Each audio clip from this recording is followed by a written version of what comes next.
FM.com. On the internet. KNTK FM Firth, 93.7 The Ticket. If you're seeking a career with a growing company, Gaina Trucking and Excavating is hiring and looking for additions to their team.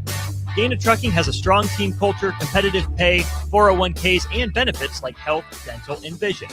Drivers are guaranteed 40 hours per week, even in the winter months, and are home every night. Start your career today at Gaina Trucking and Excavating. Apply today at gainatrucking.com. Hi, it's Sean Callahan here with Koppel Chevrolet GMC in Louisville. Koppel is proud to be the highest-rated GMC dealer in the Omaha and Lincoln areas based on Google reviews. Right now, get 0% financing for 60 months on new Silverado and Sierra 1500 models. But hurry, the 0% financing offer won't last long. Visit us in Louisville or check us out online at koppelcars.com. 93.7 The Ticket. Fox KFXL weather. Brought to you by Bryant Air Conditioning, Heating, Electrical, and Plumbing. Your Lincoln forecast for today, we'll see partly sunny skies. It'll be breezy and hot. An afternoon high near 96. Tonight, a chance of showers and thunderstorms, the low around 74. And tomorrow, continued chance of showers and storms. Otherwise, partly sunny, the high near 93. I'm meteorologist Kyle Fletcher for 93.7 The Ticket and theticketfm.com. Things that impair you come in many different shapes and sizes. Some are the shape of beer and liquor bottles. Others look like cigarettes but aren't cigarettes at all. These are the things we know impair us, the things our parents warned us about. What we're not always aware of is our new prescription or the over-the-counter medicine we picked up just for allergies or a bad cold. See, it doesn't just matter how much of a substance you take. If you are impaired, driving is deceptively dangerous. Don't drive impaired. Paid for by the NDOT Highway Safety Office. In every office, there's two types of people. There are those who bring in bagels and those who eat the bagels that someone else brought in. Everybody likes the first person. Be that first person. Weekday mornings at 7:30, you have a chance to win a business box of bagels from Bagels & Joe. All you have to do is shut up, Sipple. 2 questions for you, 2 for Sip. Win, and the bagels are yours. Lose, well, you don't want to lose. You lost Monday, you lost Wednesday, you're a loser. Shut up, Sipple. Weekday mornings at 7:30, brought to you by Bagels & Joe. At Schwezo Construction, safety isn't just a policy, it's a promise. Build with us. Work safe, go home proud. We're hiring skilled craftsmen, laborers, concrete workers, and steel erectors who value quality work and a team that has your back, on and off the job site. If you're ready to be part of a company where your safety and success come first, visit Schwezo.com. That's SCHWISOW.com and apply today. Schwezo Construction, 40 years strong and still building the future. MHC isn't a new company, just a new name. Mo's Moving is now Mo's Home and Commercial. Whether moving across town or across the state, MHC Moving has you covered, specializing in home, apartment, assisted, and independent living moves. MHC can handle your commercial moves as well. MHC Moving has 0 hidden fees. You'll never pay for same-day booking or be charged for stairs, heavy items, or elevator fees. Rates are the same Monday through Saturday, and you will never pay a truck or fuel surcharge. And they offer payment plans through PayPal. Call MHC Moving today at 402-853-7167 or go to mhcmoving.com. Yesterday, your water heater worked just fine. Today, surprise! When you're out of hot water, just call the plumbers at Bryant. In most cases, you can get same-day water heater replacement. What you won't get is a costly surprise with the bill. At Bryant, the price you're quoted is the price you'll pay. No last-minute extras for piping or ventilation alterations. Need a new water heater? Just call Bryant, 467-1111. Bryant Air Conditioning, Heating, Electrical, and Plumbing. We do whatever it takes. Coming at you live from the heart of downtown Lincoln.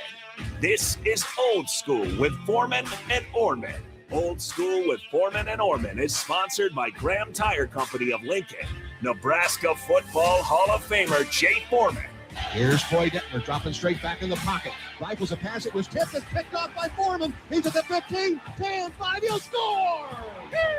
Foreman got it, and it's touchdown Huskers. Black shirts answer the call one more time. And Austin Orman. Hour 1 of Old School is sponsored by Heartland of Nebraska Windows. Old School with Foreman and Orman on 93.7 The Ticket and theticketfm.com.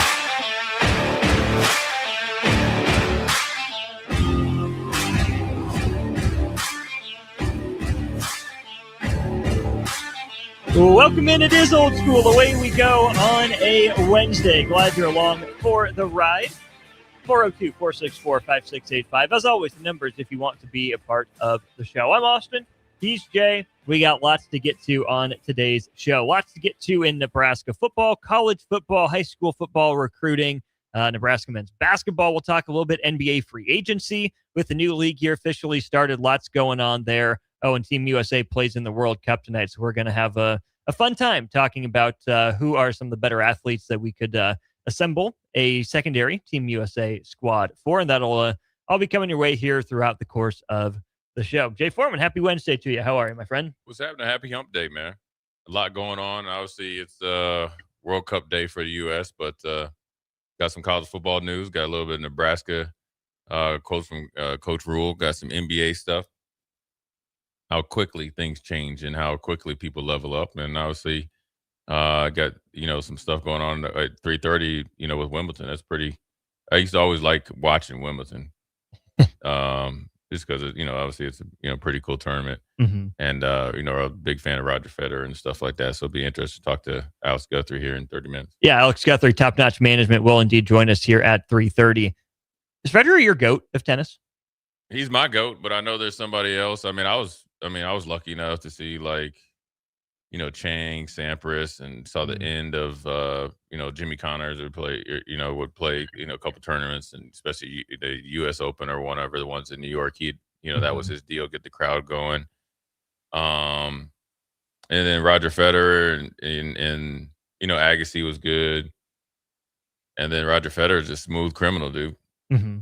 He take your heart out. So he's my GOAT. Are we sure that I'm okay? I'm not so sure Federer was even the best of his era. Maybe I give him a slight edge over Nadal. You're a Djokovic guy. Yeah, but Djokovic got him towards the end, but then he went on that run and got him, but Federer got that get back on him though. He did. Yeah. I don't know. Federer was dominating way before Djokovic got in there. Federer was able to do it for longer, but Djokovic honestly might have reached a higher peak. Maybe. Nadal, definitely not. I mean, he was a clay merchant, but he did complete the Grand Slam, the career slam. Yeah, but he just wasn't. I mean, Federer was every week, though. So who are Federer, Nadal, and Djokovic in golf then? Did they have equivalents? It's like Tiger, Jack, and Scotty? No, because Scotty's not there yet. Yeah, Scotty's not even close. You need somebody like Arnold? Nadal that just dominates one specific golf major. Maybe he's Wyndham Clark. No, I'm kidding. No, well, he's getting there. He's getting there. He keeps, doing what he's doing. I don't know. It might be somebody like Tom Watson because he always play really well in the U.S. Opens or British Opens. That could Tougher be. courses. I know he played really well. Somebody like that. RDs throws in Bjorn Borg. Yeah, I did. I've never got to see him play, but I know that he was really, really good too. Songbird says Serena Williams is the GOAT of all tennis. Probably. Can see it. Yeah, and although her Wimbledon showing was short and not so sweet. Yeah, I know it's tough to come back when you haven't been in the arena physically. You can be training. That's one thing I think people don't understand. I was talking about training and stuff like that when you get ready for season, but then also I've talked, a few times about when you get injured. It's one thing to do this stuff in a controlled environment, right? And you feel good, right? And I remember I was coming back from my first big injury, and you're doing all these drills, and the physical therapist guys hyping you up and stuff. So you really believe in that stuff, in your mind. Yeah, I'm back. I feel good. Short area quickness, doing these stupid box drills, and in a controlled environment. Yeah, out there getting somebody's like, oh, yeah, I'm about a step or two slow. I gotta go back in the lab. So, being over there at Wilmington probably wasn't the best thing for her. A former friend of ours used to be a tennis guy as well. Who? Upgrade. Stainer? Oh yeah. Play tennis? Ask him about it. Oh no. I know he still got his number. He one of the early tennis. break crew is currently a tennis guy as well. Oh, Jake fits the Jake is a tennis player. That's an individual sport. Tell me last month he just got back into it. Yeah. I beat the brakes off of Jake in tennis. I wonder if he was still here. I think he ducked that smoke. No doubt. I remember one of my good friends was on the tennis team, and he was like, "Oh, you won't get a set off me." I was like, "Oh yeah." And I like tennis. Okay. And back then, wasn't a lot of brothers in tennis. It's an expensive sport. It's kind of like a country club type of sport. Just wasn't in my wheelhouse. Which is a shame because it seems like it should be pretty accessible, but it hasn't been. But it never had. That's why the Williams sisters and their dad. That's why it was. I mean, he came and blew the whole whole thing up. Yeah. And we went out there one day. My homeboy didn't talk to me for like 2 weeks after I got that set off. Now my skills weren't good. I could probably, what I was doing? I could run down everything. There you go. Yeah, and then kind of hit some shots and get whatever. But he was salty. You a forehand or a backhand guy? Oh, I'm straight forehand, straight hammer every time. One of the first things that my wife and I, when she was my girlfriend, did with her family was we went to a park by their house and just did some doubles tennis, with her parents or whatever. Definitely took me less than 10 shots to hit one over the chain link in the lake. So. Oh yeah, you can get loose. Me. One thing I am going to say though, it's only a matter of time. Okay, people, I'm just letting you know, it's only a matter of time before we take over pickleball too. It's only a matter of time. You better not let us get jiggy with it on that and start because it's over. Because I'm telling you, pickleball is literally running rampant. They are taking basketball courts away and putting pickleball courts in. Mm-hmm. When they're building these new facilities. Mm-hmm. When I used to coach, so you'd see you guys just show up and say, "Well, hey, this isn't what we were used to, but let's dominate it anyway." Right? But while we're here, may as well. You're hating on us in hockey because that's way too expensive. And that's why I don't like baseball because you guys used to invest in the inner cities in baseball. Now you take it into outside the United States. Hey, pickleball, you just need a paddle and a couple Nikes. You all right? You get the rules down. I'm gonna try to beat my dad to the text I'm sure is coming. Yesterday was the 1-year anniversary of my dad busting his hip playing pickleball. Dang, really? We took a trip down to Kansas City, see a Royals game, and go to pickleball place. Just do the whole downtown Kansas City thing. And within 5 minutes of getting on the court, Dad and I miscommunicated, and he went for one that probably should have been mine. Just obviously it's a hard playing surface. Took a tumble, and there goes the hip. So dang.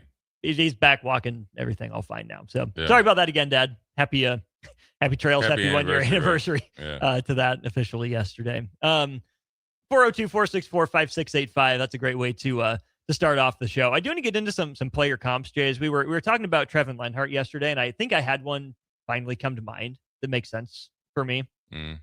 Monty Morris. I like that one. Obviously a little different. Monte Morris is from Flint, Michigan, and Trevin Lenhart is not from Flint, Michigan. But the numbers are pretty close. Lenhart's a little taller, about the same weight, though. Lenhart last year, 12, 5, and 6 per game on 50, 37, 76. His career numbers, his split is 49% overall, 36.5 from 3, and 78% from the free throw line. Monty Morris, then, for Iowa State, 12, 4, and 5.5. Really similar to Lenhart there on 48, 38, 78.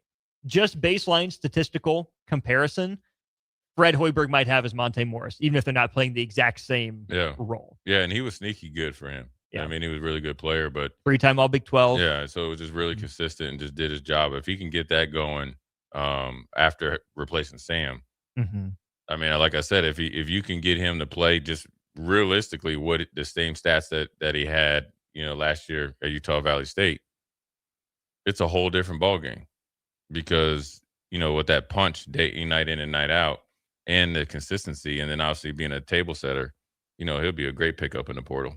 Moving on, we'll just pretty much do the newcomers here.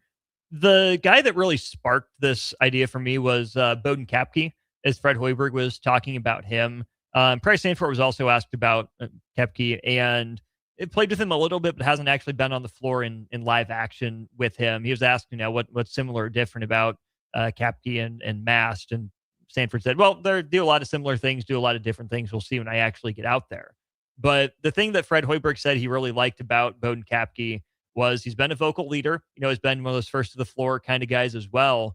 And the name that Fred Hoiberg threw out in terms of the motor, how hard he's going to play, Josiah Alec. Yeah, I who saw that. really sparked Nebraska when they went with that double big lineup, I think, against Northwestern. Yep. Was the first time after they were just getting beat up on the boards. Fred Hoiberg goes with a double big lineup. And then Alec had played a role all year, but him moving into the starting lineup really helped Nebraska finish off that regular season strong and get that first tourney berth under Fred Hoiberg. Yeah, I mean, if he brings what Josiah Alec had energy-wise and production-wise, and then maybe a little bit more offensive punch, which I think Alec later in the year started to, obviously get more opportunities, and he cashed in at, I saw him play in high school, and he was pretty good too there, obviously. I like it because I think, him coming in and, this is a big step up for him too, in a bigger role and just embracing it and understanding where he could be, a real big piece to the puzzle. And it's nothing to do with on the court. It's like off the court. And so for Fred is, again, you got to tip your hat to them because they're able to, well, I guess you couldn't, I'm not going to describe it as like dumb luck or like they had some background knowing how he would react coming here. Yeah. And the fact that, the guesstimation or whatever they, came to a decision to, get him to be here and get him out of the portal is paying off. It sure is. I would describe Bowden Kapke as, well, I'll take Fred Hoiberg at his word with the Josiah Alec motor with the Andrew Morgan game, potentially. I think Morgan might be a little better off the bounce. He actually did some, 2-dribble stuff, mostly in a straight line. I might see more pop for Bowden Kapke, who's got, better-ish percentages on slightly higher volume from 3 than Andrew Morgan did. But I don't think Kapke is the same, pure facilitator, obviously, that Rink Mast was. Maybe a little bit more of a passer than Morgan was or was used to be. Maybe not quite the well-rounded offensive game that Morgan had, especially in the post. But I think if you get, 90% of Andrew Morgan's offense with, Josiah Alec-esque motor, that's certainly a useful piece for Nebraska as it looks to fill out the front court. Yeah, I mean, and you got to lean on Nebraska showing the ability to develop players. Yeah. So when they get them in out of the portal, they find out what they can do right then. And then obviously they're in their summer practices right now, so they're going to be looking for consistent improvement. So, like, I like it with Andrew Morgan. I think Andrew Morgan, was, underrated as far as his time here. Found a way to kind of carve himself into a role in an offense that, look, he's not a, pop and big man shoot threes. He's decent off the bounce. Was a viable enough rebounder, but he found a way to be productive, and they started to lean on him a little bit more. So if you're able to get that out of anybody out of the portal, but in particular the bigger guys out of the portal, I think it really works out for Nebraska. Then we get to Sam Orm. He's next on my list. Another guy that Nebraska hasn't really had. He's probably going to play the 4. I mean, listed at 6'8" and 215 pounds. Pretty true front court guy, more of a, stretch big than a wing. And that's where this comparison that I'm going to make and throw out to you isn't going to be perfect, but I can at least see the vision there. I don't think he'll get all the way to this guy's percentages. Maybe he will, but very similar build, at least according to what they're listed at on Sports Reference. So Sam Orm listed at 6'8", 215 pounds. Sam Hauser listed at 6'8", 218. Guy that spent the first few years of his career at Marquette and finished out at Virginia. All ACC guy in 2020 and 21, all Big East in 2018, 19. Before sitting out a year to transfer and ending up at Virginia. I don't know if it's a perfect comparison, but Orm's got the sneaky athletic tag essentially from Fred Hoiberg, I think it was. Maybe it was Taj DeGorville in the presser on Monday. But floor spacer, secondary playmaker, heady, going to be in the right spots on defense. Hauser's the best comp I could come up with. Yeah, I like that. I was going to say a poor man's, Chuck Person. That's probably more price, just because of a quick shot. But sure. I like it. If you're able to get, again, if these guys are able to play to the level that they're capable of, sky's the limit. Because I think with the parity and then obviously the opportunity in Nebraska really having a good eye for talent that fits in with the culture, but then obviously on the court, that's why I think they do a strategic job and a really good job being in and out of the portal quick. And if they play to their capabilities, the Hauser comparison, that's great. I think he's more physical than his build gives, kind of puts off.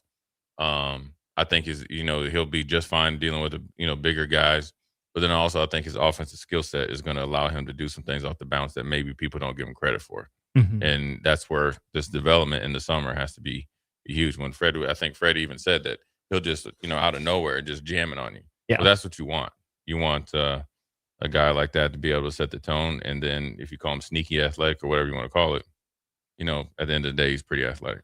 Taj DeGorville, we heard from on Monday. I think I brought these comps up when he committed. We can go a little quicker on this one. Emmanuel Bandamel or Trey McGowan's point of attack defender, tone setter up there. Curious, though, Jay, to see how a guy like that fits in with a new defensive scheme, right? Bandamel was kind of the front of that wave as Nebraska was getting that style of defense figured out. Then he went down with the torn ACL.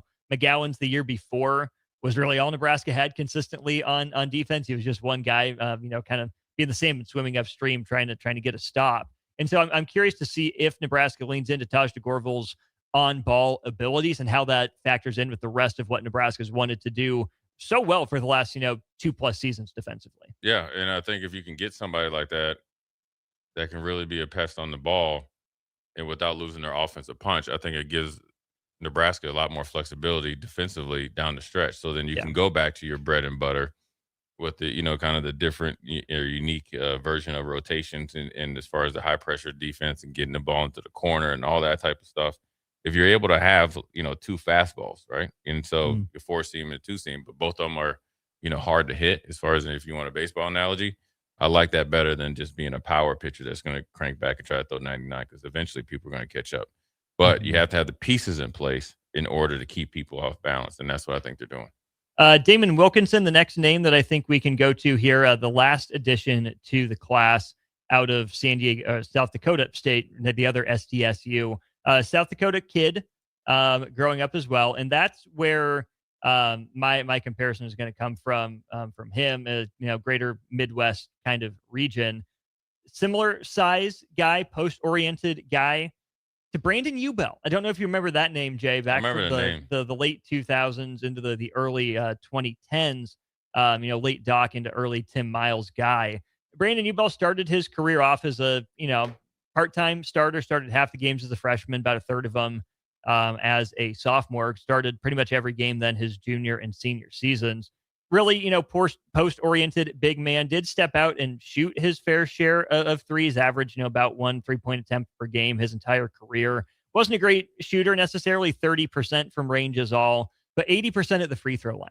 And so I think Nebraska going back to the well for, a Midwestern raised back to the basket big man that will step out and shoot it every so often. Wilkinson's numbers certainly aren't great from distance the first 2 years in college. In fact, he hasn't hit a three, barely attempted any, in fact, but a decent free throw shooter, 65% on low volume, but a 72% guy on nearly 5 attempts per game last year. If he gives Nebraska 8 to 10 off the bench as a 70% free throw shooter and can pull down, 6 rebounds a game, he played 24 minutes per game last year, started about 2/3 of the time. I doubt he's going to start at least right away, might fill in. Probably competition between him and Koepke to some degree for starting center position. Again, a guy that, maybe fits the Andrew Morgan role, but I kind of like the Brandon Ubel comp just given where he came from in the greater Midwest area, and I think could be a useful piece off the bench in his first year at Nebraska. Yeah, bench play is key. We've seen it in a tournament where you got to have, I think, a couple bench players that are able to step up, every game, because the stat sheets or, the stats in the stat sheet doesn't tell the whole story. You can get an empty, 20 points and the team end up losing by 20. And so you need a bench player like that to come off the bench that has the capability to start, but understands what his role is. And then you got to put them in position to where they can really have a positive effect on the game. So they continue to be interested in work, throughout the season. Last guy then is Caden Betts, who Fred Hoiberg said, is going to be a great practice player, at least right now, as he works through developing his shot, long, athletic, competitive. And that's where I got, diet Juwan Gary. Juwan Gary actually came from a power program at Alabama. Yeah. Betts came from Montana by way of Minnesota, where he played, but at least got on the floor a little bit as a young guy. Jumper, wasn't completely busted for Juwan Gary, but he had better numbers at Nebraska. Certainly was more confident in his shot. Turned into a pretty good defender for Nebraska for the most part as well. And so I don't see Caden Betts ever ascending to Juwan Gary's level. But, as a deep bench guy, as a project that'll have a couple years on campus, I believe, I can see what Nebraska's going for in the Juwan Gary mold with Caden Betts. Yeah, you like it. And plus he's looking for an opportunity, and so you just never know what he can develop into. You can't really judge how he got here. You just got to deal with the fact that he's here. But I think also you got to think, when Fred talked about he's going to be a great practice player, you think about Blue from last year. Came in from St. Thomas, probably kind of same skill set, right? And as far as stepping up and some of his attributes, but he was a really good practice player. And obviously Fred gave him a shout out. So that's what they're looking for. But I also think the option for him to earn some playing time and shots and all that stuff is there on the board as well. Dan from Canopy says Fred seems excited about the roster already. I'm in Fred we trust. Go Big Red. Yeah, Fred Hoiberg said again that it's going to be really difficult to narrow down and winnow down that rotation. Did want to get to this. ESPN put out its way too early top 25, and Nebraska comes in at number 22 with some additions that ESPN say are underrated, especially Trevin Lenhart, who they say is going to be the impact newcomer if they had to pick one. But it's still weird to look up and down this top 25. And around Nebraska, you see Vanderbilt, who Nebraska beat, obviously, in the round of 32 last year. Missouri, who Nebraska will play in Kansas City in a neutral site game at number 21. Then the Huskers at 22. Kansas at number 23 with the number one headlining prospect of the 26th class and Tyron Stokes coming in. Iowa State, obviously Fred's old school and a really good Big 12 team for the last 5+ years under TJ Otzelberger at 24. North Carolina at 25, everything they did and didn't do in the offseason. Purdue in the next 5 out, Indiana, BYU, teams like that. I'm not saying Nebraska didn't earn a spot. I'm not saying Nebraska shouldn't be there at number 22, and I know it's preseason, whatever. It's just weird to see that Nebraska is ahead of, Big Ten stalwart Purdue. It is ranked ahead of Kansas. It is ranked ahead of North Carolina. That's just always going to be funny, even if it's completely legitimate and I think deserved. Yeah, for sure. I mean, it's a new territory. So, this is when you talk about doing great things last year. That's kind of like, you can get caught up in the moment and be short-sighted, and just, this is so great. Well, what it's done is really changed your profile in the way that people view your program. But more importantly, it's really validated the trust that Fred has in his, his plan and his people. Well, the byproduct is that, you're going to somewhat be overlooked. And then now when you've been overlooked, now you're in that position, you're looking down on a lot of teams that overlooked you and then beat the brakes off you at times. And that's great because even though Purdue's always kind of been a thorn in Nebraska's side, right? Obviously, some in the Big Ten championship or a Big Ten tournament. Then we saw them through the regular season. This year's different because Purdue's not coming in with the ultimate equalizer. Sure. Which has been Zach Edey and company and all that. And the ranking. Yeah. So they always were kind of like the benefit of the doubt. I think that the tide is starting to change a little bit. Yeah, sure seems like it. All right, we'll go to break. When we get back, Alex Guthrie of Top Notch Management will join us. Rumor has it, live from Wimbledon. We'll talk about that, his time up there, and the Lincoln Challenger coming to Lincoln here in about 10 days or so. Alex Guthrie of Top Notch Management joins us right after this. You're listening to Old School with Jay Foreman and Austin Orman. Download the mobile app and listen wherever you are on 93.7 The Ticket and theticketfm.com. At Anderson Ford, we offer a 5-day return or exchange policy, so you can make sure the vehicle you choose is the best vehicle for you. No pressure.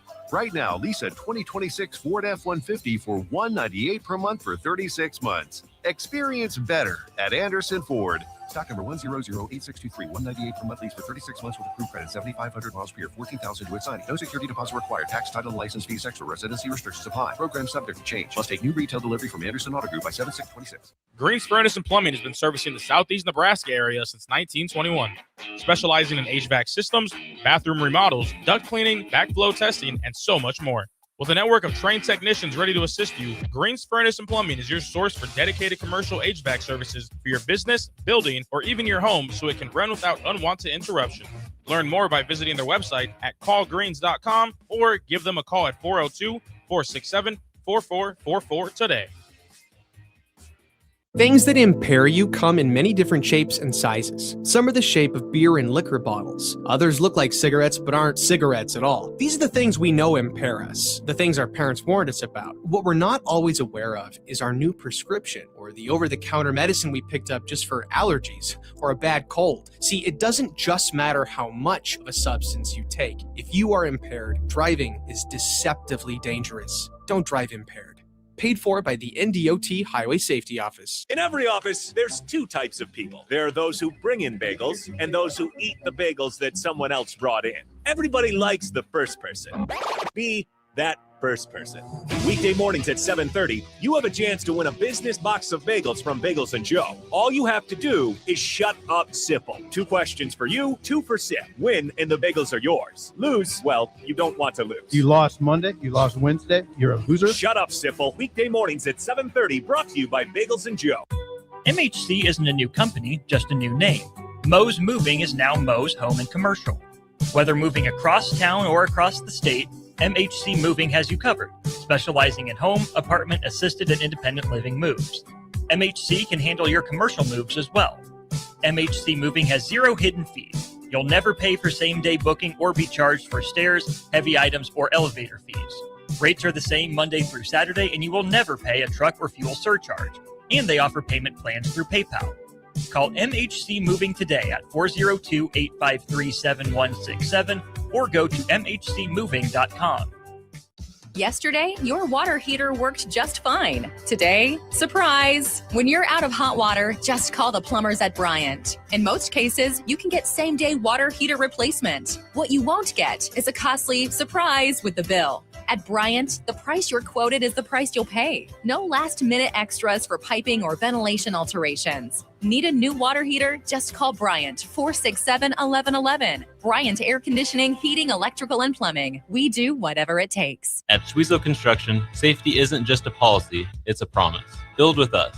Work safe, go home proud. We're hiring skilled craftsmen, laborers, concrete workers, and steel erectors who value quality work and a team that has your back, on and off the job site. If you're ready to be part of a company where your safety and success come first, visit Schwezo.com. That's SCHWISOW.com and apply today. Schwezo Construction, 40 years strong and still building the future.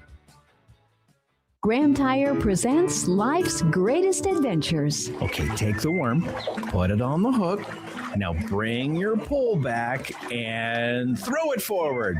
And just let the fish come to you. I got a bite! It's a big one, Dad! Great road trips start with great service. Graham Tire, your tire store next door, with 5 convenient Lincoln locations, getting you to the places that matter most. Back to old school with Foreman and Orman on 93.7 The Ticket and theticketfm.com. That's right. Welcome back in to Old School. Austin Norman, Jay Foreman with you. Right now, we're headed to our Allo Fiber VIP line, where we are joined by Alex Guthrie of Top Notch Management. And rumor has it, Alex is live at Wimbledon. Alex, is that true? Can you report from Wimbledon for us? It's a very nice weather day here at Wimbledon. Yes, I am here, and thank you guys for having me. Thanks for joining the show. We'll get into the Top Notch, the Challenger event that's coming to Lincoln here in about a week and a half. But for people that have never been to Wimbledon, can you take us through what it's like to be there? What does it mean to be at Wimbledon for the one of the biggest tournaments of the year? Yeah, so as you mentioned, it's one of 4 Grand Slams. So kind of like golf, you have the U.S. Open, the Masters, British Open, etc. This is one of the 4 biggest tournaments of the year in the entire world for the tennis circuit. And they actually play on grass. And this is, one of the most historic tennis events in the world. Which of the 4, Grand Slams that you mentioned is your personal favorite to watch or attend? Have you been able to make it to all of them? So the only one I haven't been to is the Australian Open, but out of the 3, the U.S. Open, the French Open, and Wimbledon, this is definitely the most special. And there's just a different type of history here, walking the grounds, the tradition. The weather is obviously beautiful this time of year here. So, yeah, Wimbledon's definitely the most special place for a major. Hey, this is Jay Foreman. I wanted to ask, obviously, with the big upset in the first round with Shelton going down, what's the vibe like when something like that happens at Wimbledon? You see it we see it on TV, but you're right there. How has the vibe changed once you see a odds-on favorite go out in the first round? Well, it's crazy because even in the Players Lounge, there's like a different vibe that happens when there's a lot of people huddled around the TV. I was in the Players Lounge at the time, 100 people, players, agents, coaches watching. And then once it actually happens, the vibe in the players' lounge and the locker rooms is a little different. That some of the big dogs are going down, and it gives other people hope. Oh, absolutely. I can only imagine that it would. What's it like inside a players' lounge in a major tournament like this? Is it loose, relaxed? Are people focused and competitive? What's the mood among the players, especially early in the tournament like we are? No, it's pretty relaxed. I think a lot of people have been here for almost a week now preparing. So if you get too stressed, then it's just gonna beat you down. So in the players' lounges and dining, it's a little more playful, and people are hanging out and trying to relax a little more until they go and start going on the practice courts and the gym and the locker room to prepare the final preparations for their actual match. For folks that might not have been paying attention, obviously Jay mentioned the Shelton upset. Any other headlines that you would want folks to catch up on maybe from Wimbledon so far? Well, hey, talking about our Lincoln Challenger, we had 7 alumni win their first round matches here. Wow. And so for a little more perspective, there's 128 players that start in the main draw. And now we're getting down to 32. And as of now, as I said, we had 7 win their first round. We had 2 win their second round. So two of our Lincoln Challenger alumni are already in the final 32 of the top tennis tournament in the world. And then we have our defending champion, Rafael Hodar, who when he was in Lincoln last year, he was ranked about 275, 250 in the world. Now he's ranked 23rd in the world and got to the quarterfinals of the French Open. So and he's currently, his match just got suspended. I was there watching it a little earlier because of darkness, but he's battling in a 4th set against his fellow countrymen. So, yeah, I mean, there's a real chance that we have 3 or 4 players that literally just played in Lincoln the last year or two being the final 32 of this event.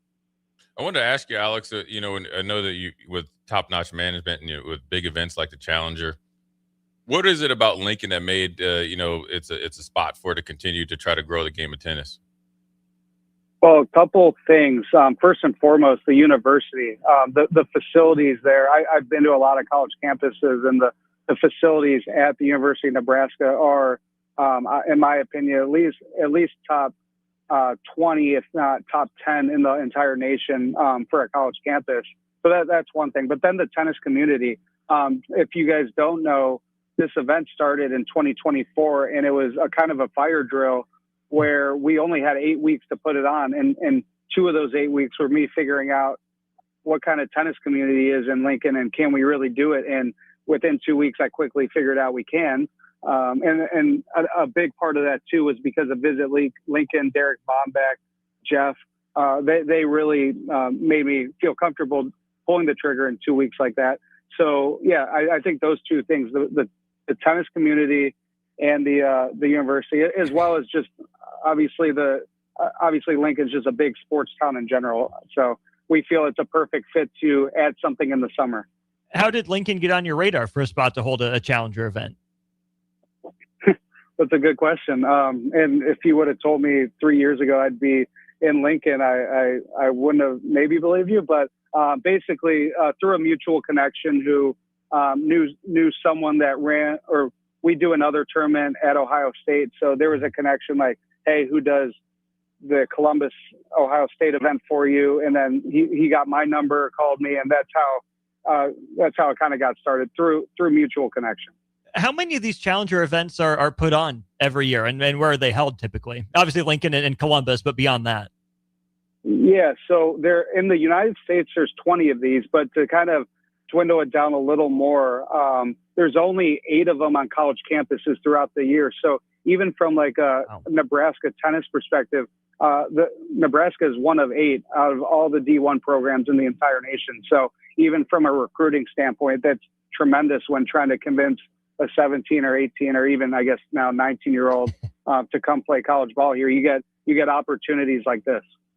Alex, I wanted to ask you just about tennis in general. I mean, I've watched tennis a lot, and I think sometimes it used to be where guys would come in and professionals, and they would probably have a 3 or 4 year peak. Has that changed with the sports science, with obviously nutrition and everything like that? And obviously, it looks like the athletes are a lot bigger, stronger, and faster. Is the longevity in the career of tennis players a little bit longer or shorter?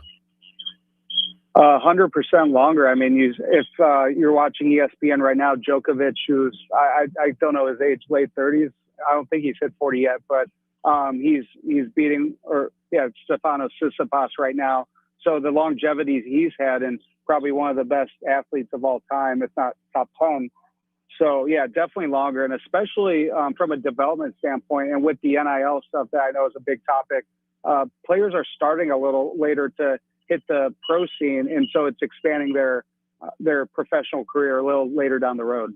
If that's the case, if people are hitting, their pro career later, how important are these challenger events for them as they continue their climb in professional tennis, whether they're an amateur that's going pro or trying to make a splash on the scene?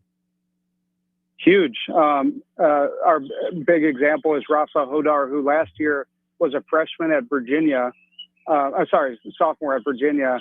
And he was using this challenger circuit as a developmental tool while he was still in school. But then he started winning all these things, and he's like, I can't come back. When you're 30 in the world, it's hard to justify coming back to college. So I think in a nutshell, it's huge for the development, but also for someone like a Nebraska player, they get to practice with the pro players. They actually we're giving a couple wild cards to Nebraska pro players, so you'll see some familiar faces playing in the draw, and then how they prepare, how they exercise, how they train.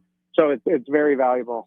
Alex, I'm not sure if you know yet, things in Nebraska grow pretty rapidly, especially on the sports side of it. And obviously it sounds like this challenger event has grown over the last 2 or 3 years. 3 or 4 years from now, what do you think? How big do you think this challenger event could be right here in the city of Lincoln?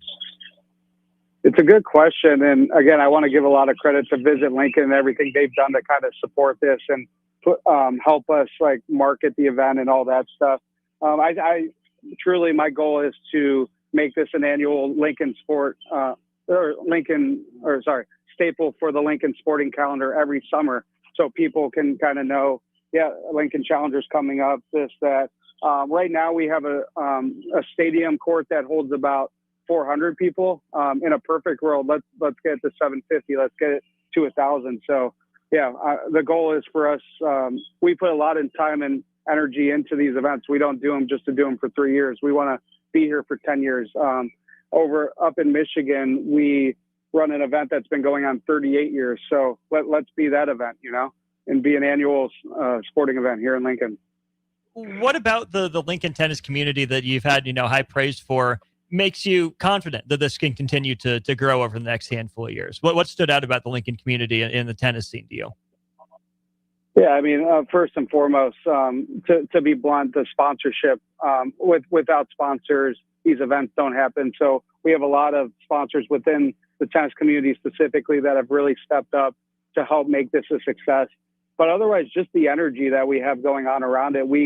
Last year, we created a 10-person advisory board of stakeholders here in Nebraska. And I actually live in Cleveland, Ohio, for some context, even though I seem to never be there. But this advisory board really helped me learn more about the community and what makes people tick in the community, what drives growth in the community. So even that advisory board that for all of our other events I've never done before. So it's been a learning experience for me, but they've been super engaging, super helpful to try to turn over some stones that I had no idea about. All right. So since you brought up Cleveland, we got to ask, are there any of the Cleveland sports teams that have your heart? All of them, fortunately or unfortunately. LeBron coming back for the final chapter? That was the chatter. That's the chatter going on right now, huh? He was golfing at a couple country clubs in Akron this weekend. Who knows what that means? I think we all know he's a little cryptic in general and likes the attention. So if I had a guess, no, but a part of me hopes I'm wrong. A part of me hopes I'm right. It's hard to say. He won us a championship, so we'll always be indebted to him. Before we let you go, Alex, maybe we have 10, 11 days before the Lincoln Challenger officially gets going, but make a pitch to people. Why should they come out and watch the Lincoln Challenger starting here in about a week and a half? Well, I think the first part of this conversation, just how we talked about, these are, even though it's a Challenger Tour, whether it's in 5 months, whether it's in a year, whether it's in 3 years, these people or these players are going to be playing the biggest stages. Like I said, there's a chance that we have 3 of the 32 players here in Wimbledon in the third round that just came through Lincoln. So these players, you see them courtside at the Sid and Hazel Dillon Tennis Center in a very intimate setting. And then the next thing, you're watching them on ESPN at Wimbledon.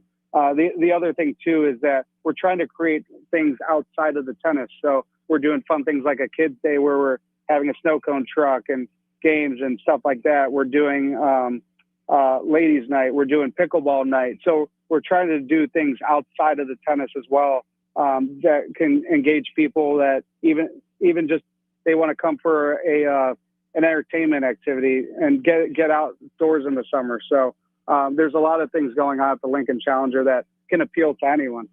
Very simply, LincolnChallenger.com to get your tickets. It'll be July 12th through the 19th. Alex Guthrie of Top Notch Management, our guest, walking us through it all. Alex, thanks a ton for your time over there across the pond. Enjoy the rest of your time out there at Wimbledon, and hope to see you here in Lincoln in about a week and a half. Yes, I will be coming from Wimbledon to Lincoln. Let's do it. I'm looking forward to it. Thanks, guys. Very much so. Thanks, Alex, again from Top Notch Management for joining us. LincolnChallenger.com. For everything you need to know on the Lincoln Challenger coming up again July 12th through the 19th. There you go, Jay. Again, pickleball might even be taking over tennis. Okay, probably not, but no, but it's cool that Lincoln's getting the professional stuff here. You know, most of the stuff, you know, obviously with NCAA up in Omaha, you know, they had the Olympic pre-trials up there, swim trials up there. So it's good that Lincoln's having tennis, and I think tennis is a growing sport. And I think Lincoln supports anything that comes in here. And obviously they've been doing a really good job, but it's pretty cool to have professionals come in here and play. And you never know who you might see that end up being in Wimbledon in a year or two. I always talk about the time I was up in God knows where in Canada, and I saw Sidney Crosby play. And I'm telling you, you talk about intimate setting. Yo, they had like circuit TVs outside. I was lucky enough to get in there, and it was jam-packed. And it was the coolest thing ever. And he's probably one of the best of all time. Sure. So you just never know. There you go. Alex Guthrie of Top Notch Management, our guest here on our Aloe Fiber VIP line. Aloe Fiber is where they understand the importance of exceptional service with local heart. We'll be back with a short segment wrapping up Hour 1 of Old School next. Watch Old School live on Facebook, YouTube, or Twitch. Old School with Foreman and Orman on 93.7 The Ticket and theticketfm.com. If you're seeking a career with a growing company, Gaina Trucking and Excavating is hiring and looking for additions to their team. Gaina Trucking has a strong team culture, competitive pay, 401ks, and benefits like health, dental, and vision. Drivers are guaranteed 40 hours per week, even in the winter months, and are home every night. Start your career today at Gaina Trucking and Excavating. Apply today at GainaTrucking.com. Are you ready for a new opportunity? Check out Sandhills Global. Join a dynamic team where your skills are valued and your career can soar. We offer full-time positions with a 4.5-day work week, competitive pay, excellent benefits, and a positive work environment. From IT and marketing to sales and finance, we're looking for talented individuals like you. Apply today at sandhills.jobs and take the first step towards an exciting future. That's sandhills.jobs. Don't wait. Apply now.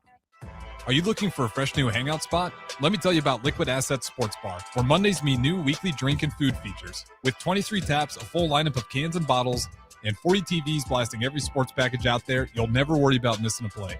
Savor high-end spirits at their stylish back shelf bar, enjoy a healthy, family-friendly menu, and catch all your favorite teams every day. Doors open daily at 11 a.m. Liquid Assets located on 2755 Jamie Lane in South Lincoln. Hi, it's Sean Callahan here with Koppel Chevrolet GMC in Louisville.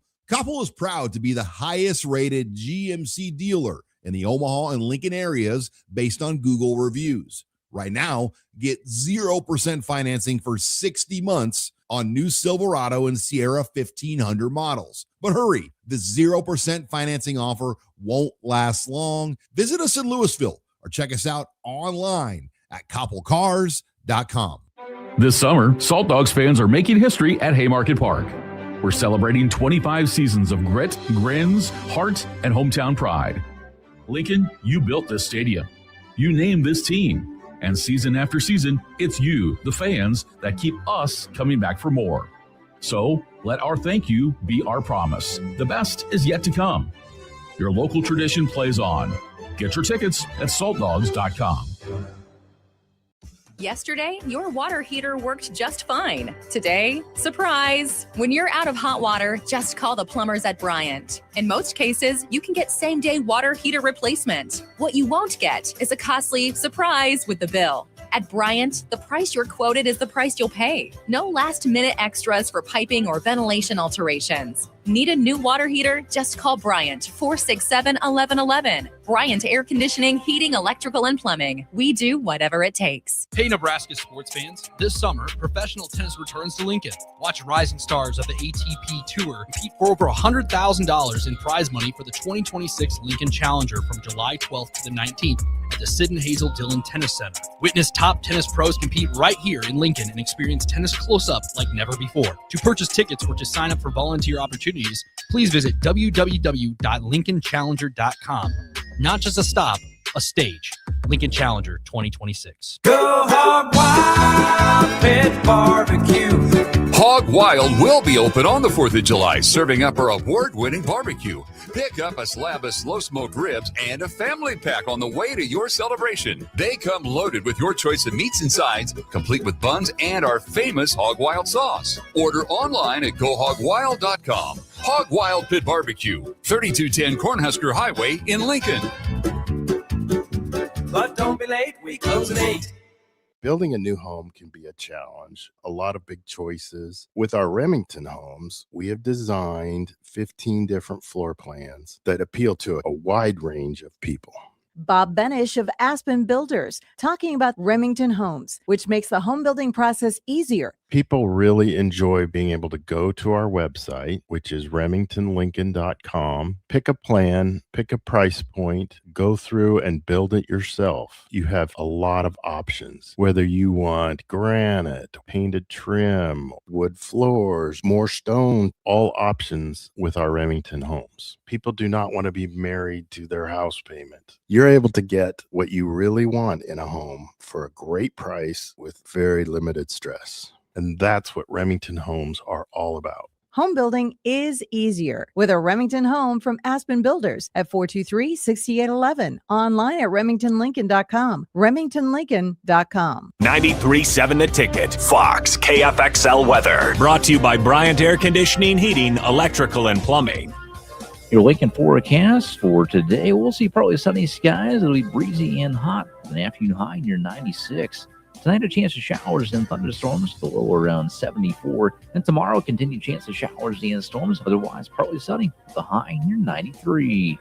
I'm meteorologist Kyle Fletcher for 93.7 The Ticket and theticketfm.com. In every office, there's two types of people. There are those who bring in bagels and those who eat the bagels that someone else brought in. Everybody likes the first person. Be that first person. Weekday mornings at 7:30, you have a chance to win a business box of bagels from Bagels and Joe. All you have to do is shut up, Sipple. 2 questions for you, 2 for Sip. Win, and the bagels are yours. Lose, well, you don't want to lose. You lost Monday, you lost Wednesday, you're a loser. Shut up, Sipple. Weekday mornings at 7:30, brought to you by Bagels and Joe. Back to old school with Foreman and Orman on 93.7 The Ticket and theticketfm.com. Welcome back in. It is Old School, hour 1 of the show, brought to you by Heartland of Nebraska Windows. You see their information scrolling down below us on stream. You can check them out, heartlandofnebraskawindows.com, or you can call for more information, 402-430-3852. Big thanks to Alex Guthrie of Top Notch Management for joining us all the way from Wimbledon. He said something, Jay, that we're just not used to here in America. The match got suspended due to darkness. Like, you can't just put up some lights, right? Who do you think you are? It's Wimbledon. Wrigley Field? It's Wimbledon. Man. One light pole? Yeah, they ain't doing that, man. There's a lot on the line. It's tradition. It's like the Masters. Right. Everybody, grass and everything. Grass and everything. Every player has to wear white. You know, everybody in the stands, you're not going in t-shirts and flip-flops. Right. You know, and so they want to keep the tradition. I wanted to ask him if there was some, kind of weird traditions that happen at Wimbledon that people don't see on TV. So maybe next time when he comes in for a challenger, we'll be able to ask him that because I'm sure he's seen some stuff in the players' locker room. Be interesting to ask him off air, how some guys prepare versus they don't. The weirdest thing about Wimbledon, at least for me, since it's a one-on-one sport, when they go out for like the semifinals or championship, you got to walk out of the locker room and stand right next to the dude. Yeah. And it seems like forever. So it has to be awkward. Uh-huh. Like you're probably psyching yourself up in the locker room, ready, warmed up, hate the dude. And then you're standing right next to him. Got to be respectful. And then you don't want to say anything to him. Mm-hmm. And I'm sure they know each other and they all understand his business, but that's always one of the things because then they show him walking out. And it's not like the fight game where it's okay to push and shove, it weigh in. It'd be interesting to see some gamesmanship. Who wants to walk first or who tries to take up more space? Yeah. Yeah. Who nudges their bag in front of the other? Little mind games and stuff like that. So, Wimbledon's great. I mean, there's a lot of great sports that aren't the major sports going on right now. And so we're pretty blessed as sports people right now. Do you think the crowd at Wimbledon would like the Masters pimento sandwich? No. Over it because that's in England, right? Yeah, in London. Yeah. Too spicy for them. Too much seasoning. Well, their food is like bland. What they eat, like liver and stuff? Probably. Liver and beans for beans and toast and whatever. Like for breakfast. Right. And like one slice of tomato. Yeah. What are we doing? Where's the McDonald's? Well, even the McDonald's is different. Yeah, it's not what you're used to. We gotta do. I swear to God, because you're not getting chicken over there. You eat like hens. Straight up, yeah, Cornish hens, in fact. Yeah. Man. Yeah. You're eating like seagulls over there. I need to find some steak and chicken over there. I'm eating the same thing every time over there. To take me to the U.S. Open instead, where we have that eternal clip of the lady dunking her chicken strips in her soda or beer, whatever one it was. Yeah. Was it the U.S. Open too, where there's that guy that like bought the 2 drinks, he was going to hand one to the girl, but then the guy came back. The other guy came back. Some guy gave his girlfriend a drink. Yeah, and he's like, he shouldn't have been mad. All right, I'm double fisting then. It sounds like you're driving. Right.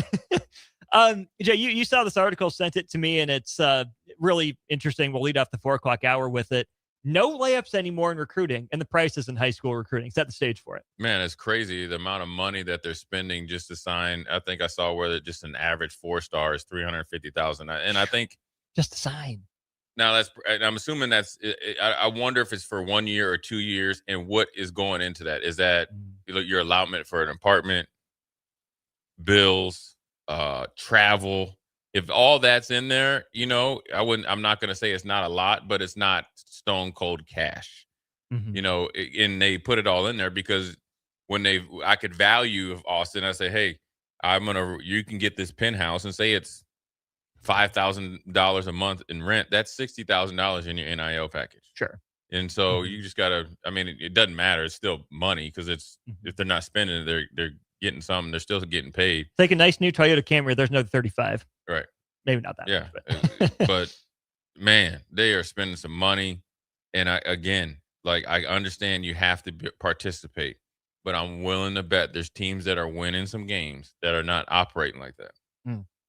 Nebraska got a mention in this article as well for its crown jewel. We'll get to that. And it's great that you're spending, but do it every single year. And then you have to look at your return on your investment.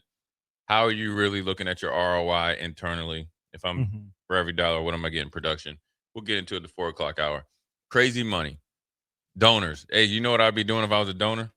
You'd be on D&D. Do not disturb. Keep calling me. For who? And to be honest with you, they need to start having guys come and evaluate the players. Sure. And see if they're really worth it, because then you could really, really trim some fat there. A good investment for your car is taking it to Graham Tire Company. They're celebrating 75 years of serving the Midwest. More than just tires, they do all kinds of car and light truck repairs, too. From brakes to oil changes, trust Graham Tire for service you can count on. Graham Tire, getting you to the places that matter most. All that ahead in hour 2. You're listening to Old School with Jay Foreman and Austin Orman. Download the mobile app and listen wherever you are on 93.7 The Ticket and theticketfm.com.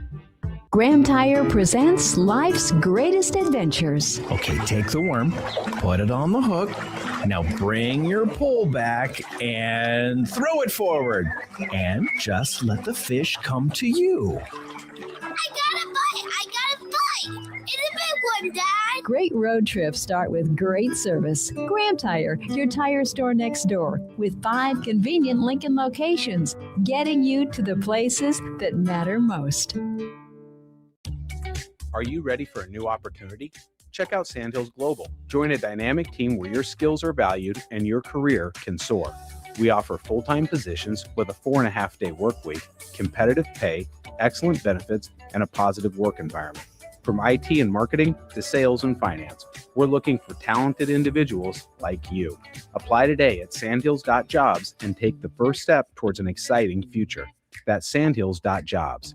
Don't wait, apply now. 93.7 The Ticket, Fox, KFXL weather. Brought to you by Bryant Air Conditioning, Heating, Electrical, and Plumbing. Your Lincoln forecast for today, we'll see partly sunny skies. It'll be breezy and hot. An afternoon high near 96. Tonight, a chance of showers and thunderstorms, the low around 74. And tomorrow, continued chance of showers and storms, otherwise partly sunny, the high near 93. I'm meteorologist Kyle Fletcher for 93.7 The Ticket and theticketfm.com. If you're seeking a career with a growing company, Gaina Trucking and Excavating is hiring and looking for additions to their team. Gaina Trucking has a strong team culture, competitive pay, 401ks, and benefits like health, dental, and vision. Drivers are guaranteed 40 hours per week, even in the winter months, and are home every night. Start your career today at Gaina Trucking and Excavating. Apply today at GainaTrucking.com. This summer, Salt Dogs fans are making history at Haymarket Park. We're celebrating 25 seasons of grit, grins, heart, and hometown pride. Lincoln, you built this stadium. You named this team. And season after season, it's you, the fans, that keep us coming back for more. So let our thank you be our promise. The best is yet to come. Your local tradition plays on. Get your tickets at saltdogs.com. Big value and big flavor meet at Wings and Rings thanks to the all-new delicious Duo Combo. This is the one you've been waiting for. Get 1 half-sized appetizer and 2 entrees with a side for only $19.99. Bring a friend for the best deal in town on any day of the week, during game time, or whenever the heck you want. Their made-to-order wings and chicken sandwiches are waiting for you at their 68th and O and 40th and Old Cheney locations. Stop by Wings and Rings and celebrate every day with the best meal deal in town. When you were a kid, clubs were cool. Robotics club and space club and stuff like that. But what do adults get? Book clubs, quilting clubs? Nah, forget that. How about margarita clubs and old-fashioned clubs? Get to Upside Bar and Lounge for the best clubs in town. Try all 10 varieties of Upside's margaritas and old fashions and take home a free souvenir glass. Grab the whole crew and pair it with taco night on Mondays or whiskey Wednesdays. Upside Bar and Lounge at 29th and Pine Lake. Looking for the ultimate game day spot? Arbor Axe House has everything you need. Axe throwing, cold beers, and the big game. Whether you're celebrating a win or talking trash with friends, nothing beats the rush of sticking an axe while cheering on your favorite team. Perfect for bullseye beginners and seasoned pros. Our axe throwing experts keep the fun going and the drinks flowing. Step up to the plate at Arbor Axe House. Book a lane at arboraxe.com or call 402-802-9696. Arbor Axe House on the corner of N Street and Antelope Valley. Hey, Nebraska sports fans. This summer, professional tennis returns to Lincoln. Watch rising stars of the ATP Tour compete for over $100,000 in prize money for the 2026 Lincoln Challenger from July 12th to the 19th at the Sid and Hazel Dillon Tennis Center. Witness top tennis pros compete right here in Lincoln and experience tennis close-up like never before. To purchase tickets or to sign up for volunteer opportunities, please visit www.lincolnchallenger.com. Not just a stop, a stage. Lincoln Challenger 2026. Are you looking for a fresh new hangout spot? Let me tell you about Liquid Assets Sports Bar, where Mondays mean new weekly drink and food features. With 23 taps, a full lineup of cans and bottles, and 40 TVs blasting every sports package out there, you'll never worry about missing a play. Savor high-end spirits at their stylish back shelf bar, enjoy a healthy, family-friendly menu, and catch all your favorite teams every day. Doors open daily at 11 a.m. Liquid Assets located on 2755 Jamie Lane in South Lincoln. At Schwezo Construction, safety isn't just a policy, it's a promise. Build with us. Work safe, go home proud. We're hiring skilled craftsmen, laborers, concrete workers, and steel erectors who value quality work and a team that has your back, on and off the job site. If you're ready to be part of a company where your safety and success come first, visit Schwezo.com. That's SCHWISOW.com and apply today. Schwezo Construction, 40 years strong and still building the future. This This is Lincoln's home for sports talk on the FM dial. Also online at theticketfm.com. On the internet, KNTK FM Firth, 93.7 The Ticket. Coming at you live from the heart of downtown Lincoln. This is Old School with Foreman and Orman. Nebraska Football Hall of Famer Jay Foreman. Here's Troy Detmer dropping straight back in the pocket. Rifles a pass. It was tipped. It's picked off by Foreman. He's at the 15, 10, 5. He'll score! Woo! Foreman got it, and it's touchdown Huskers.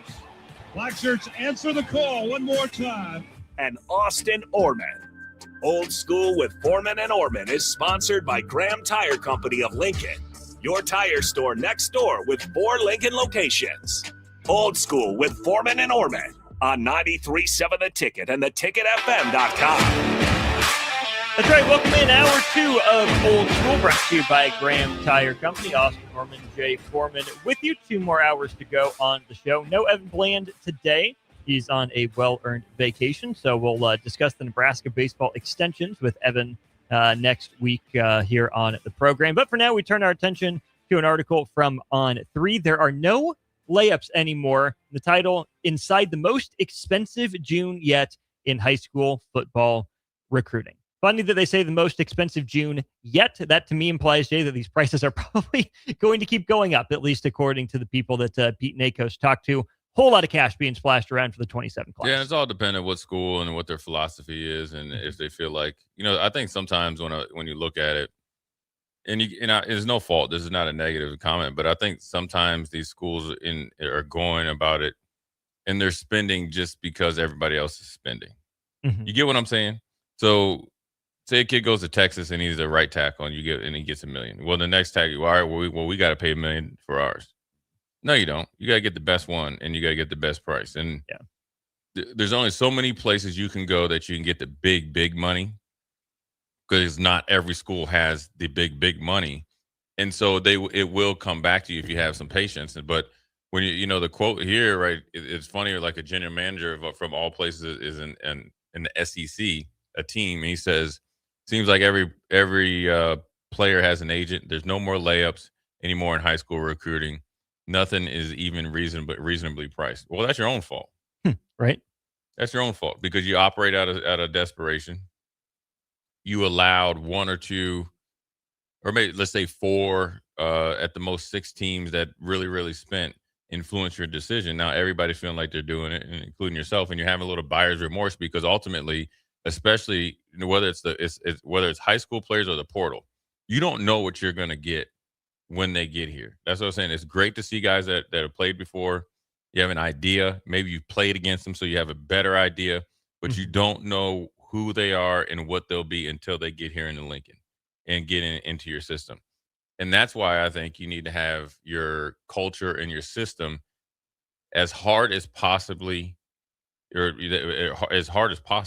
mm-hmm. because you want to weed out the dudes that aren't tough enough and aren't going to make it. And yes, and he's like, well, we're paying him. Well, that you already made that decision. You don't want to double down on your decision if you can't trust him, right? Like, look at Coleman, the Coleman kid that was a defensive end at Penn State, went to Tennessee. Yeah, I think it was 1 Coleman. year, $2 million. He probably was there for 3 months. Probably went to 3 practices. They had to massage the rules because he was injured and just kind of medically release him. Mm-hmm. Now you wasted that opportunity. If it was, okay, let's just say he was getting $1.2 million of that $2 million in cash, right? Whew. That's $300,000 or $400,000 that you just wasted some donor's money mm-hmm. over a bad decision that you didn't do your background check on. The reason why I think you should have better background check on these guys is because you all recruited these guys at some point in time. Mm-hmm. I'm assuming that he'd been in contact with you guys in high school about a visit, mm-hmm. and you had other connections you can talk to. That's the problem. And then right now with these high school kids, and I give them credit, they all got agents and they got to cash in before there is actually a high school cap. That's what so it's great you're talking about the off season, right? With this committee that they have. It's great that you're changing it and just giving you allotment of practices. It's great that you're changing, potentially the bowl game schedule and everything else, right? The 5 for 5 and all that other stuff. What you need to do is come up with a high school cap. And I understand is not hating. Jeremiah Smith is different, but once he played his freshman year, all bets are off. Mm-hmm.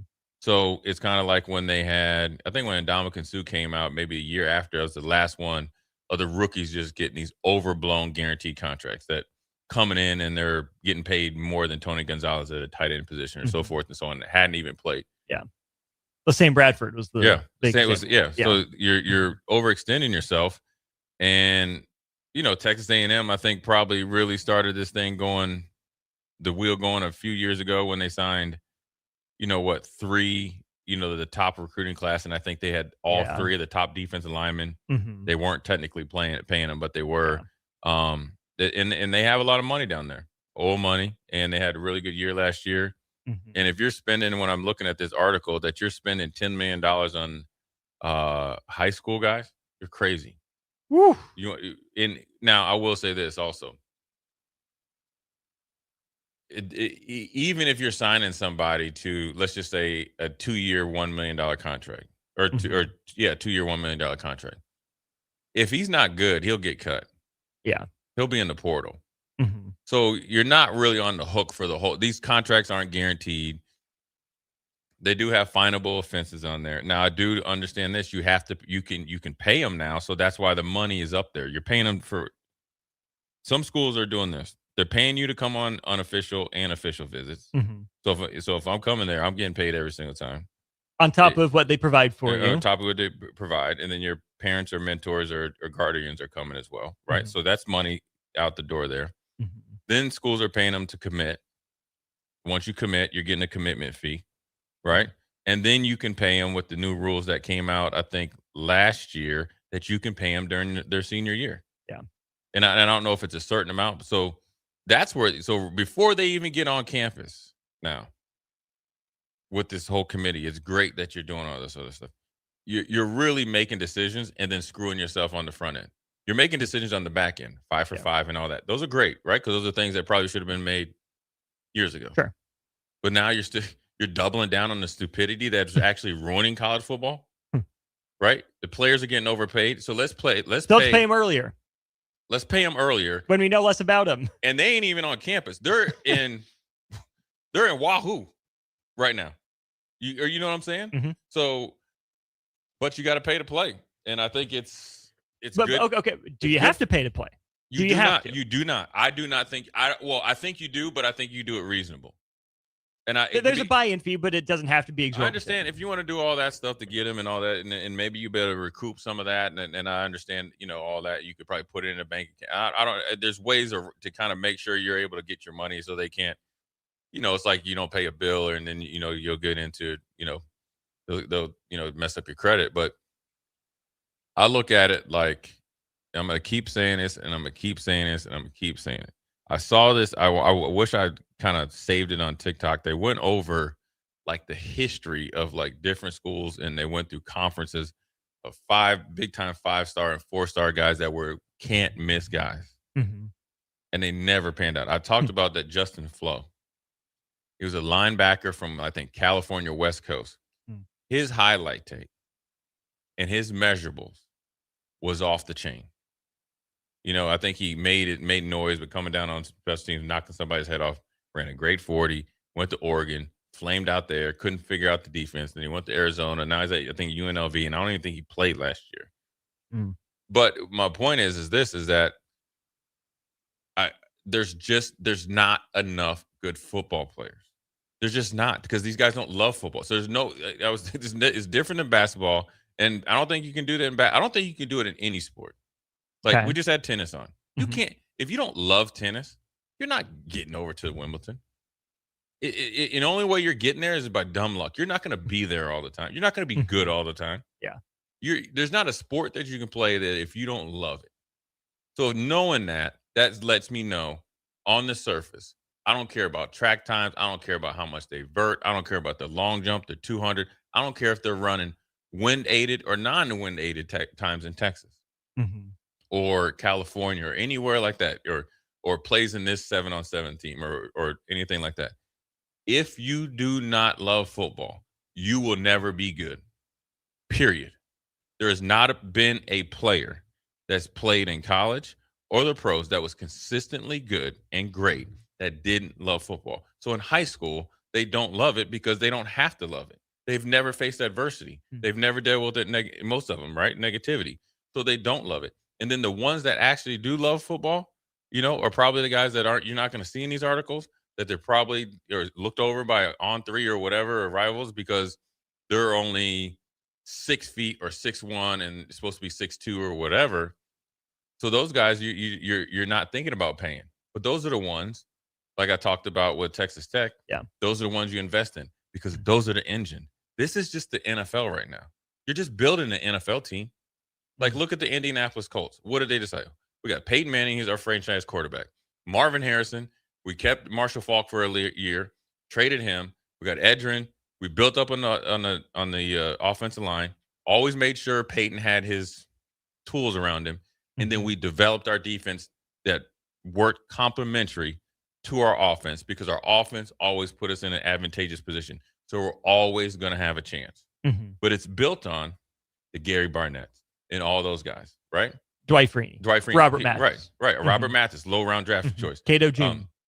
Cato June, middle round draft choice. Bob Sanders. Right. The guy that was overlooked, right? Because he was 5'9". Right. Also went to Iowa. So Bethea, right? Antoine Bethea, right, yeah, right. He my played man. forever. All those, imagine all the cornerbacks that came in there. And they developed them to play that cover 2 system. But those were the meat and potatoes of the franchise. And they won all the time. So look at the Patriots, same way. Yeah. Your star players are who you invest in. And then you continue to invest in guys. And what? Dwight Freeney got paid multiple times.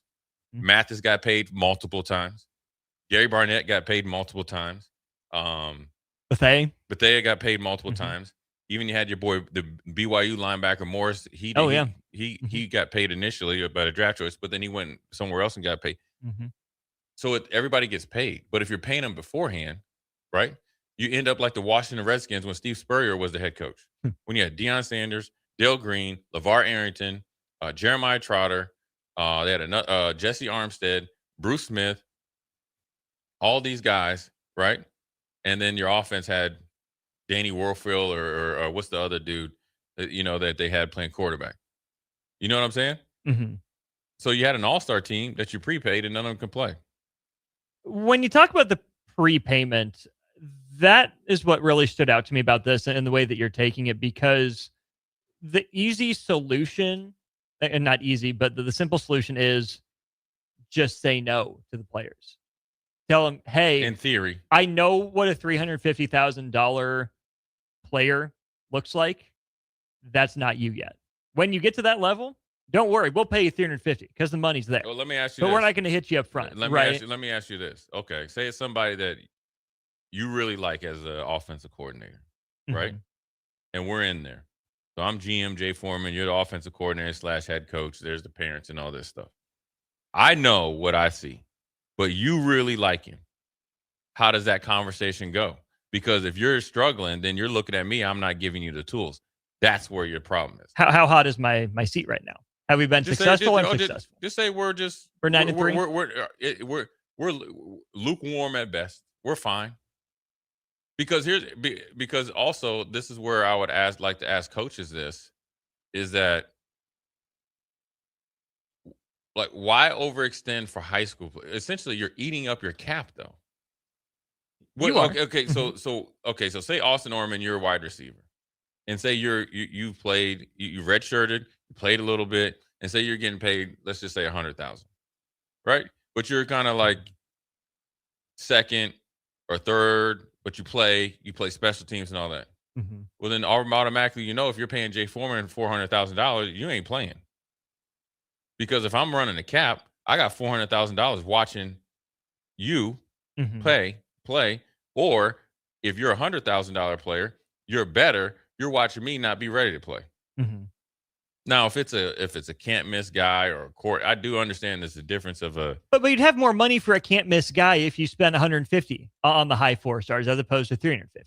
Well, you just got, and it comes down to evaluation. It does, absolutely. Because when you have it, like look with Fred and everybody else, you kind of know you can spend more freely because you know what you're looking for. Mhm. and because you're looking for football players, right? Yeah. Right? Because you kind of know, Yeah. all right, you fit my skill system, your mindset's right, you love football. I have a background check on you. I know, ins and out a lot more than everybody else, Mhm. and the schematic is a fit.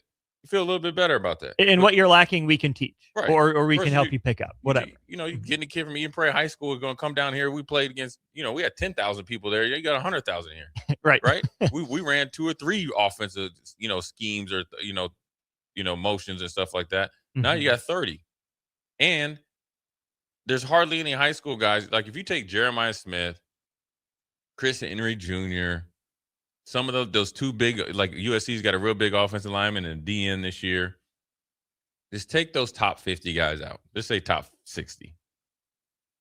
Ain't nobody after 60 going and coming in the locker room and be like, oh, this dude, he's coming in just wrecking stuff.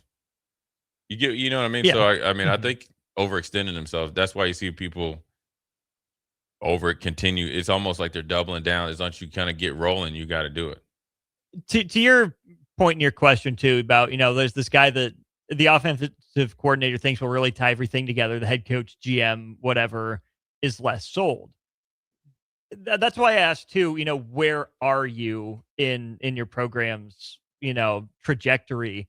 Because if you're on the way down, you're probably more willing to compromise. Hey, we need this guy. You convince yourself you need if you're in it together. If we're going down together, then, we're doing it together. Yeah, we're but going out. If I know that you're like Tom Allen when he was at Indiana, he didn't get no financial support, you're on your own. Yeah. Make chicken salad out of chicken, what? You know what? And then you're still going to fire you anyways, even if you do make it a half decent chicken salad. And so I would like to think that there are enough, numbers, enough metrics out there that people would be process oriented. Hey, we know he looks good, but we also know that he's not worth this right now. We'll take him at this price point. We don't at that price point. I think that honestly, the schools should have more leverage than they think they do. And either they're not using it in terms of, hey, we're your best offer. You can't extort us. We haven't this offer for you, take it or leave it. There are other, fine programs that are below this level, but if you want to play at this level, this is what our models and other people's models say that we can't afford to pay you. And so if the player says, no, I'm worth more than that, okay, let them walk. Maybe, they go and they have success somewhere else. That would stink. Maybe they go down to a lower level and have success. Okay, then you can always circle back. But at some point, if you're the schools, if you're the athletic directors, the GMs, I guess more specifically, you got to stick to your guns. And there's a reason they're exceptions, right? As soon as you make one exception, it's easier and easier and easier to make another one. And if all you make are exceptions, you don't have any rules. And I'm not saying you have to stick by, well, you have to be, 6'1" to play corner for us. You have to weigh at least 280 coming out of high school to play offensive line for us. You got to run this for your 40 for us to even look at you. Again, have parameters, but also trust the eye test as well. But there's a reason that the data is what it is. Over the long run, you're going to be successful if you stick to what the numbers, the data tells you, because it's a much larger historic sample size. There are, of course, outliers, and you're always banking on you landing the outlier if you're going to go above and beyond in terms of the money for a young, unproven player. And if you're going to do that, you better be right. Or if you're going to overpay, you got to make sure you're right, or it can't be a huge overpay, right? You got to say, hey, we paid $350 for this kid, to use this example from on three. Or you better hope that they don't have anywhere to go the next year when you ask them to reduce their salary or reduce it to the point that where it's still reasonable. Well, and some of them might say, well, anywhere but here, anywhere that's not here. You guys disrespected me by cutting my money. And so I don't care what I get as much anywhere else. I'm just leaving on principle. But you probably didn't want them to begin with. And that's immature if you do that because you didn't perform well. Now, there might be factors that don't, if they didn't give you the ball or feature you, you're not playing that much. I can't make tackles on the sidelines. I can't get interception on the sideline. I understand that. But I know I mentioned in here, and they, mentioned Trey Taylor, the money went up, after winning the Elite 11 MVP, I think it was at $500,000. It's going to exceed that. Right now, like, be honest with you, all right, hey, lights, camera, action. You playing. I'm playing you because I'm paying you. That's just me. Now, I would like to think this is what I was told by just like I know some coaches, I know a few coaches down in Miami. Just ask them. The expectations when you're a 5-star recruit, you're supposed to play as a freshman and play a significant amount of time. You're supposed to be good enough, not even handed to you. So when Grant Wistrom came in, he was a 5-star recruit. Mm-hmm. He was the USA Today Defensive Player of the Year. He played. He didn't start, but he played. So there's nothing wrong with that. Yeah. Other guys that came, like Amon Green, played as a freshman. Lawrence Phillips would have been a 5-star, probably came as, or whatever he was, played as when you're ready, you're ready. What you can't have is a 5-star that isn't ready to play, and he's in like year 3 or 4. Yeah. So then it's a lot of dead money. Now, Well, he's probably not with his first school in year 3 or year 4. Yeah, but you don't even anything past year 2. Mm-hmm. Like you're going into year 3, he needs to be seasoned and ready to make an impact. Now, I think you need to be ready to play as a freshman. Now, unless and the only outlier is offensive line. Because I think they need at least a year or 2 to develop. But a lot of those guys are, your 5 stars. There's 2 types of 5 stars and high 4 stars. One is by their being legit. 2, the flip side is that they're getting on size and potential. Mm. And also the third one, which is kind of like the caveat, a lot of these guys know the right process, where to camp and all that stuff. So then therefore you get a boost just by being there. I would say offensive line, and maybe you could speak to this too, maybe middle linebacker. Do you want a freshman, a fresh to campus middle linebacker? Well, if it's an early enrollee, maybe not green dot, but definitely playing. That's where, and then you mentioned my Colts before. I got to bring up CJ Allen from Georgia. Checks a lot of the boxes for the Colts. Oh, he'll play. He'll play. Do you want him being the green dot necessarily? Because of where he came from. Okay. So if I'm getting CJ Allen and he fits the metrics to where physically he's been here since January. He's been through our program. He's shown he has a physicality and want to and all the good stuff, right? Mm-hmm. And he's coming from a really good high school program. And he's been in our program. That's where these kids are in a way bigger advantage than we ever were. You're able to come to high school in January. And there's a difference between normal growing pains and not being ready, right? Right. And you know it. You'll know that you're ready because you have the competitive stamina. You can pick up the system. You have some kind of leadership skills that eventually will come out. And plus, you make plays. Now, you got to understand, the younger guy's always going to get the benefit of the doubt. So if he's going against a senior, and the senior is making as many mistakes as the freshman is going to get maybe not start, but going to get some time. That's interesting because I think plenty of people would say the older players are going to get more because I think that's where. But the younger guy is probably getting paid. I would like. Well, it's different depending on the context because for every time you can say, "Oh, he's younger. We want him to grow through it." So what he can be in 2 or 3 years will live with these growing pains. You could also say, well, yeah, I mean, the senior shouldn't be making these mistakes, but at least we know, what he's about. He's a little bit safer. And I think there are coaches that fall on both sides of that coin, depending on what's convenient at the time, right? Whoever they want to play. Now, sometimes coaches will play guys that because they feel like it's one of their recruits or somebody they feel like a little bit more emotionally attached to. I've been through all that type of stuff, and that's where communication is key. But what you do not want is them to have the rap on you that you're not being upfront with your players. I told the story about that. You just don't want that. Yeah. And that kind of, and then what you fight against is the subconscious here, and we'll go to break, is that you don't want to be a team known as a team that you're not willing to spend money. But you also need to be known as a team that knows how to spend money. How to spend money. In the same article, they said Texas A&M spent a lot of money, but all the guys, the consensus, they liked all the players that they got. They all were worth it. Right. Now. And we'll see. Yeah, we shall see. But right now, they could all, sleep pretty good knowing that you just overpaid for a bunch of 17, 18-year-old guys. So anyways, we're up against the clock. We'll take a quick break, come back. We've got a Matt Rule quote. We'll talk a little bit about that. And then obviously talk a little bit more about spending money. Jay Foreman, Austin Norman. We'll be right back. Watch Old School live on Facebook, YouTube, or Twitch. Old School with Foreman and Orman on 93.7 The Ticket and theticketfm.com. Remember your first Salt Dogs game? Maybe it was a class trip out on the berm, or date night with actual fireworks, or team building that didn't feel like work at all. For 25 seasons, Haymarket Park remains Lincoln's place for firsts like these, the kind that last. Because it's more than a baseball game. It's the joy of being here together.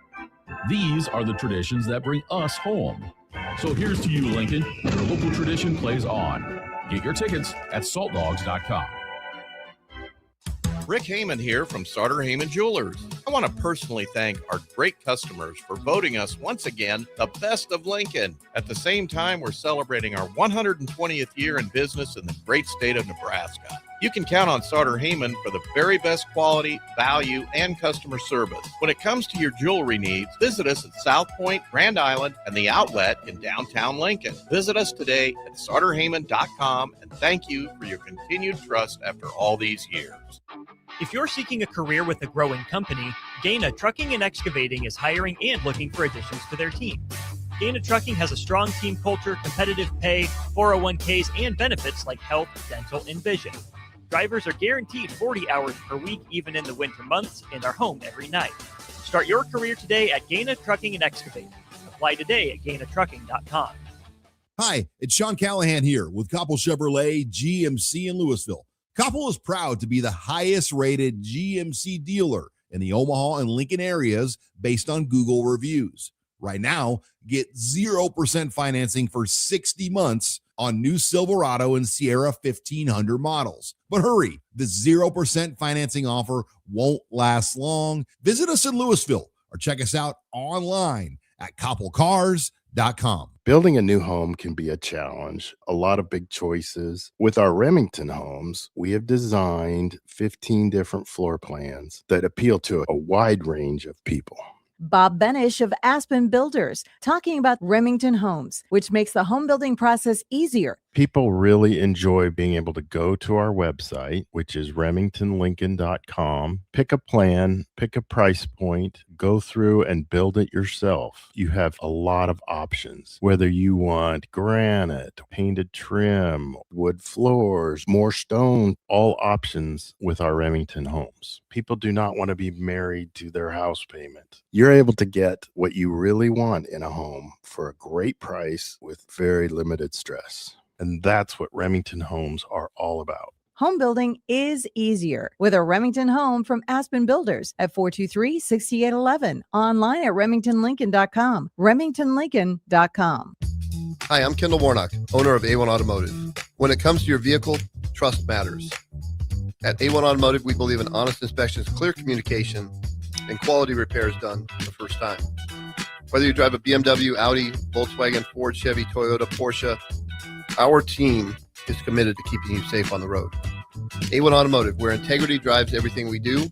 Please visit us at 5110 State Hill Drive or give us a call, 402-267-4660. Always honest answers. A membership with John Henry's will fast track you to front of the line service, seasonal tune-ups, and far fewer unexpected moments. That means no breakdowns, no waiting on a call, and no nonsense. It's consistent care that prevents small issues from turning into big bills. Join the Comfort Club and get VIP treatment 365 days a year with 24-hour priority response, member-only discounts, and peace of mind on your home's most expensive systems. Call John Henry's. John Henry's Plumbing, heating and air. And electrical. Are you ready for a new opportunity? Check out Sandhills Global. Join a dynamic team where your skills are valued and your career can soar. We offer full-time positions with a 4.5-day work week, competitive pay, excellent benefits, and a positive work environment. From IT and marketing to sales and finance, we're looking for talented individuals like you. Apply today at sandhills.jobs and take the first step towards an exciting future. That's sandhills.jobs. Don't wait. Apply now. Looking for the ultimate game day spot? Arbor Axe House has everything you need. Axe throwing, cold beers, and the big game. Whether you're celebrating a win or talking trash with friends, nothing beats the rush of sticking an axe while cheering on your favorite team. Perfect for bullseye beginners and seasoned pros. Our axe throwing experts keep the fun going and the drinks flowing. Step up to the plate at Arbor Axe House. Book a lane at arboraxe.com or call 402-802-9696. Arbor Axe House on the corner of N Street and Antelope Valley. Graham Tire presents life's greatest adventures. Okay, take the worm, put it on the hook. Now bring your pole back and throw it forward. And just let the fish come to you. I got a bite! It a big one, Dad. Great road trips start with great service. Graham Tire, your tire store next door, with 5 convenient Lincoln locations, getting you to the places that matter most. Back to old school with Foreman and Orman on 93.7 The Ticket.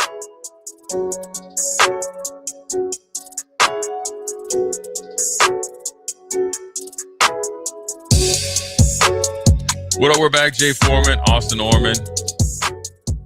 You know what I'm saying? It's spending spree in June. Christmas in June, halfway there. For these high school kids, I just couldn't imagine going down on an unofficial visit, or I guess they do official visits now, or even like when I came on my official visit and just leave Minneapolis Airport, come down to Lincoln, just broke bread for about $300,000 or $400,000 or $500,000.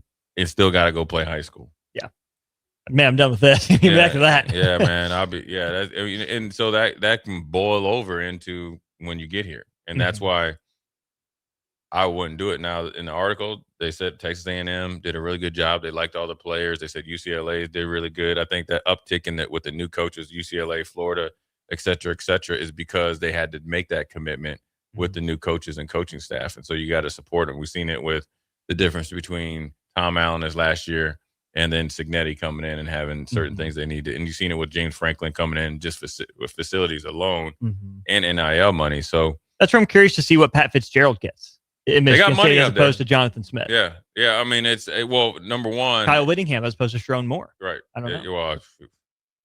Well, anything's going to be more than what Sharon Moore. I don't think, it's crazy. I don't think they ever wanted Sharon Moore to be the head coach. So it was never going to work anyways. And then the way they went about the whole investigation and all that is just never, they were never going to financially invest in Michigan. But ultimately, they still won 9 games. So, their staff and all, along with, what was his name? Pudgy or something? Oh, Biff Poggi. Yeah, Biff Poggi. And Sharonda did a good enough job until, the bottom fell out. But it's tough to be in this world and want to be competitive in trying to find a way to spend. I think you also need to understand that and figure out how you want to build your team. Because ultimately, at some point in time, your high school players are going to have to develop into real players. So you're going to have to play them.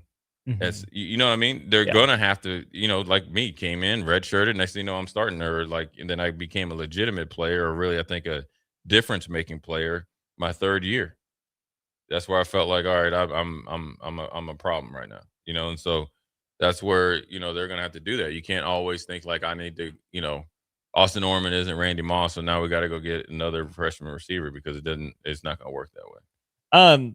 Other things from this article that stood out to me, a Big Ten source told Pete Nakos, the guy who was making $200,000 last year is making $1 million this year, because they just stink. I think people are really going to get burned. A few paragraphs below that, 5-star corner Joshua Dobson commits coming up on Wednesday. Down to A&M, South Carolina, and Michigan. Sources have said the Gamecocks are willing to go as high as $1.5 million to land the number 6 recruit. I mean, you talk about return on investment. How can one cornerback possibly be worth that? Is he going to be the missing piece that gets South Carolina over the hump to go 9-3 and try to Alabama their way into the college football playoff? Well, I think eventually he will be, but you're expecting him to come in and start, which is crazy. Or if he's not starting, he's playing significant amount of plays, and also he's making plays. So he's a legit. Eventually, he will be eventually a legit lockdown corner, and you know what I'm saying? A lockdown guy that's that you can trust, that you feel like you can line up in the SEC and go against NFL talent and eventually be able to obviously be a guy. This is where the lack of, I know you've mentioned it before, the lack of like a rookie contract equivalent in college becomes especially glaring. Major League Baseball draft, you have your signing bonus, your pool money, and you can spend it however you want. You have this much money, throw it wherever you want. But then there's still the league minimum. By the time I think you have your 4 years of it, and then you get to arbitration for a couple of years before you may or may not reach free agency. NFL, do they have rookie signing bonuses? Well, everybody gets a signing bonus. They have a rookie cap now, but rookie scale rookie contract. Scale. Yeah, and there's a rookie scale contract in the NBA as well. I'm assuming something like that in the NHL too. And so essentially for college, it's all signing bonus without the rookie minimum or the rookie scale deal. Sure.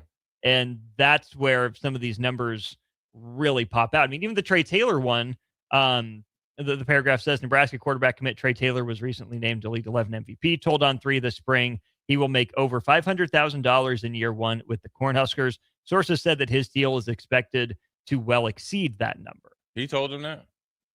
Taylor told on 3 this spring that he will make over $500,000 in year 1 with the Cornhuskers. Sources said that his deal is expected to well exceed that number, which leads me to believe Trey Taylor's getting $500,000 in cash. Cash money records, break bread. And then probably a housing stipend, maybe Break gas bread. money or a car potentially, training facilities, whatnot. And that's maybe right now, but he says in year 1 with the Cornhuskers. So I'm guessing next year, obviously not this year since he's not on the roster and shouldn't be getting that much right now. But I think he brought up an interesting point too. You know, is it $500,000 in cold hard cash? What does it come from rev share, NIL? Or is it $500,000 total value? You know, this is what the scholarship costs, subtract that. This is what your housing costs, subtract that. Here's your car, subtract that, et cetera, et cetera. And then whatever's left from that, you get in cash. I don't know. I'm sure different places do it differently. I think with the number 1 player, you're going to get a lot of cash and all the other stuff. I think you get to call your shots. And so I think what I would try to do if I was a commissioner, I would say, okay, everybody gets like, a base, or you could just have 3 tiers. The 5-star guys, or if you feel a 4-star guy is worth a 5-star type of top tier contract, that's what you get in year 1. Then year 2 is whatever you're at. So it's kind of like the tender system when I was in the NFL. It's like, you get it, whatever your base tender is this is where and sure, you could, obviously give them a little, sign a bonus, but you're still getting a lot of money. And then the second one is like, if they felt like you, maybe not a franchise player, but below a franchise player, like a transition tag, then the franchise players, that's what they get, at least in that first or second year. And then you have the automatic growth in there, if you're on the team in the next year, then you get an extra 50 to 100,000, on it, and have the incentives in there. And then after, when they really start to become legitimate players, that's when you pay them. But if you're paying a corner, like you're saying, $1.6 million, is that per year, or is that for 2 years? Now that's still it's still $1.6 million. Either way, it's $1.5 million. Right. So ultimately, you made a huge investment in him. He's going to play when he gets on campus. He's going to get every opportunity to fail in practice and in the game. Well, let's say he gets burned, as happens to cornerbacks sometimes. He's going to still be out there, and he's still going to want $1.5 million the next year. But he's only let's say you want to have it, $750,000 player. Like, dude, you can't do that at this level. Well, you've seen a lot of quarterbacks get new contracts. We talked about Pocket Hercules and Kyler Murray. When he took them off the social media, he got paid. He really probably wasn't worth the franchise type of contract, but he got it. You've seen a lot of quarterbacks get it in the NFL because you've already spent the capital because we drafted you so high. So if we already spent it on the front end, we're not. The worst thing that a GM wants to look like is a dummy or an idiot, because we paid all this money for a kid and then we just let him go, right? Like the Lakers, they do all this stupid stuff. We'll get into that hopefully in the second or in the third hour. So that's just where they're at, or where everybody's at. Let's go ahead and break here, because I do want to get to that Matt Rule thing, and maybe this can take us all the way into hour 3. But let's at least start the conversation with what because Matt Rule said to Sam gets in McEwen. there, that kind of ties into this too. It kind of all goes together, not directly but indirectly. So we'll take a quick break, come back. Jay Foreman, Austin Norman, a little Matt Rule quote. Get your thoughts on it. We'll be right back. You're listening to Old School with Jay Foreman and Austin Orman. Download the mobile app and listen wherever you are on 93.7 The Ticket and theticketfm.com. Are you looking for a fresh new hangout spot? Let me tell you about Liquid Assets Sports Bar, where Mondays mean new weekly drink and food features. With 23 taps, a full lineup of cans and bottles, and 40 TVs blasting every sports package out there, you'll never worry about missing a play. Savor high-end spirits at their stylish back shelf bar, enjoy a healthy, family-friendly menu, and catch all your favorite teams every day. Doors open daily at 11 a.m. Liquid Assets, located on 2755 Jamie Lane in South Lincoln. Are you ready for a new opportunity? Check out Sandhills Global. Join a dynamic team where your skills are valued and your career can soar. We offer full-time positions with a 4.5-day work week, competitive pay, excellent benefits, and a positive work environment. From IT and marketing to sales and finance, we're looking for talented individuals like you. Apply today at sandhills.jobs and take the first step towards an exciting future. That's sandhills.jobs. Don't wait, apply now. If you're seeking a career with a growing company, Gaina Trucking and Excavating is hiring and looking for additions to their team. Gaina Trucking has a strong team culture, competitive pay, 401ks, and benefits like health, dental, and vision. Drivers are guaranteed 40 hours per week, even in the winter months, and are home every night. Start your career today at Gaina Trucking and Excavating. Apply today at GainaTrucking.com. Looking for the right utility tractor for your acreage? Find it at Landmark Implement. Shop our selection of used John Deere compact tractors from 1 through 5 series with the power and versatility to track mowing, yard work, snow removal, and more. For a limited time, get 2.9% financing for 36 months, followed by 6.2 for 24 months with approved credit. We've got the right fit for your property and your budget. Stop by your local Landmark Implement or visit us online at landmarkimp.com today and experience the Landmark difference. Graham Tire presents life's greatest adventures. Okay, take the worm, put it on the hook. Now bring your pole back and throw it forward. And just let the fish come to you. I got a bite! I got a bite! It's a big one, Dad! Great road trips start with great service. Graham Tire, your tire store next door, with 5 convenient Lincoln locations, getting you to the places that matter most. Hi, I'm Kendall Warnock, owner of A1 Automotive. When it comes to your vehicle, trust matters. At A1 Automotive, we believe in honest inspections, clear communication, and quality repairs done the first time. Whether you drive a BMW, Audi, Volkswagen, Ford, Chevy, Toyota, Porsche, our team is committed to keeping you safe on the road. A1 Automotive, where integrity drives everything we do. Please visit us at 5110 State Hill Drive or give us a call, 402-267-4660. Always honest answers.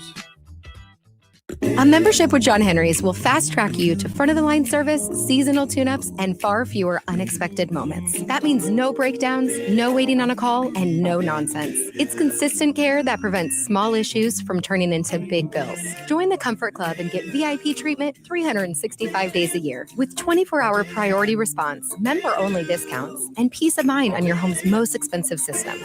Call John Henry's. John Henry's Plumbing, heating and air. And electrical. Big value and big flavor meet at Wings and Rings thanks to the all-new delicious Duo Combo. This is the one you've been waiting for.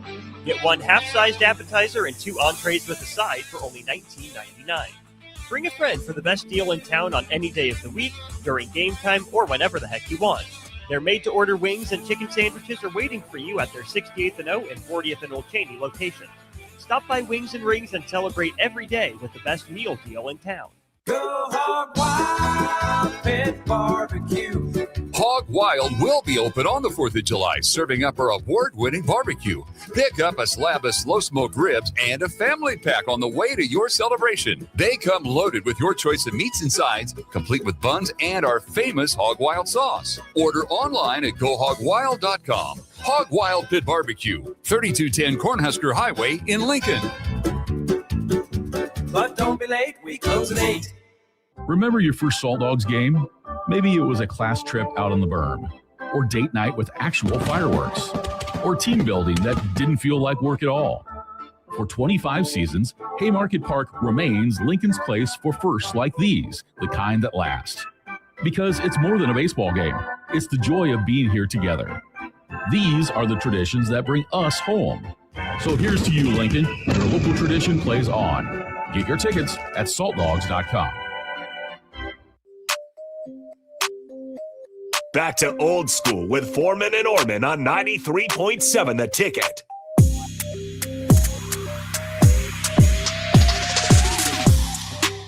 What up, we're back. Jay Foreman, Austin Orman, old school, talking all things college football, how much they're spending. July 1st comes, man, it's football time. You know, there's 2 things that happen. You know, football's about to start. And NBA free agency. NBA free agency actually is 3. And do not fail the idiot test that's coming in about 4 to 5 weeks. But before we went to break, we mentioned Matt Rule comment, and as you know, the really keep it short, it's I have the quote pulled up right here. Okay, good. Let's break it down into two parts here. The first part, if you go back to my first Big Ten Media Days rule, I said, hey, we've got to get some respect back. People don't seem to respect us. I think we've gotten to the point, while I take the end of last year very personally, but before that, we were battling teams like Michigan and USC, but last year's over. Let's start there, Jay. Does Nebraska have that respect back? I think there's different levels of respect, but yeah, I think that you have to respect that they came in, made 2 bowl games.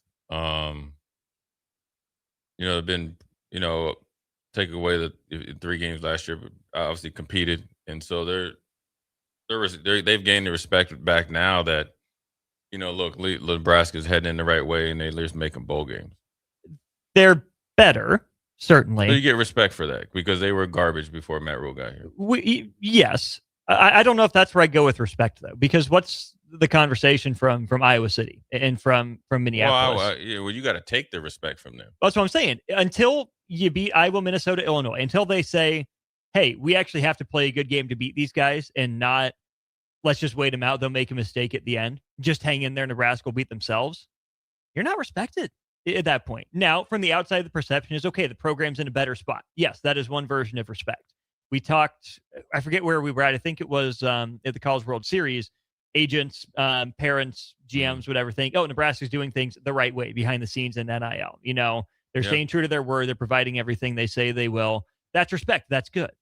I still don't think the football respect is there. Your NFL draft record it's getting there, but not where it needs to be. Really bad over the last decade, and that's not all Matt Rule, but you got to boost that back up. Your win-loss record is better, but you're not really seriously threatening anyone of any importance in the Big Ten.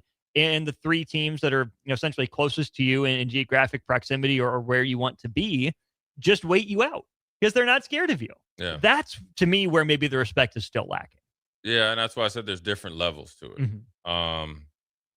They respect what you're doing, right? You're trying, so that's where they respect what you're doing. Maybe not respect you as like they're equal, but I don't think you'll get there until you go on a run, say for instance against Iowa and Minnesota, that kind of brings you up almost to even Steven. An example is this: one of my good friends, when I used to play golf all the time, is a dude named Pat Mack. So like I never played; he'd been playing golf his whole life. So he started out probably beat me, and then I beat him. Well, then he always references that how he used to beat me.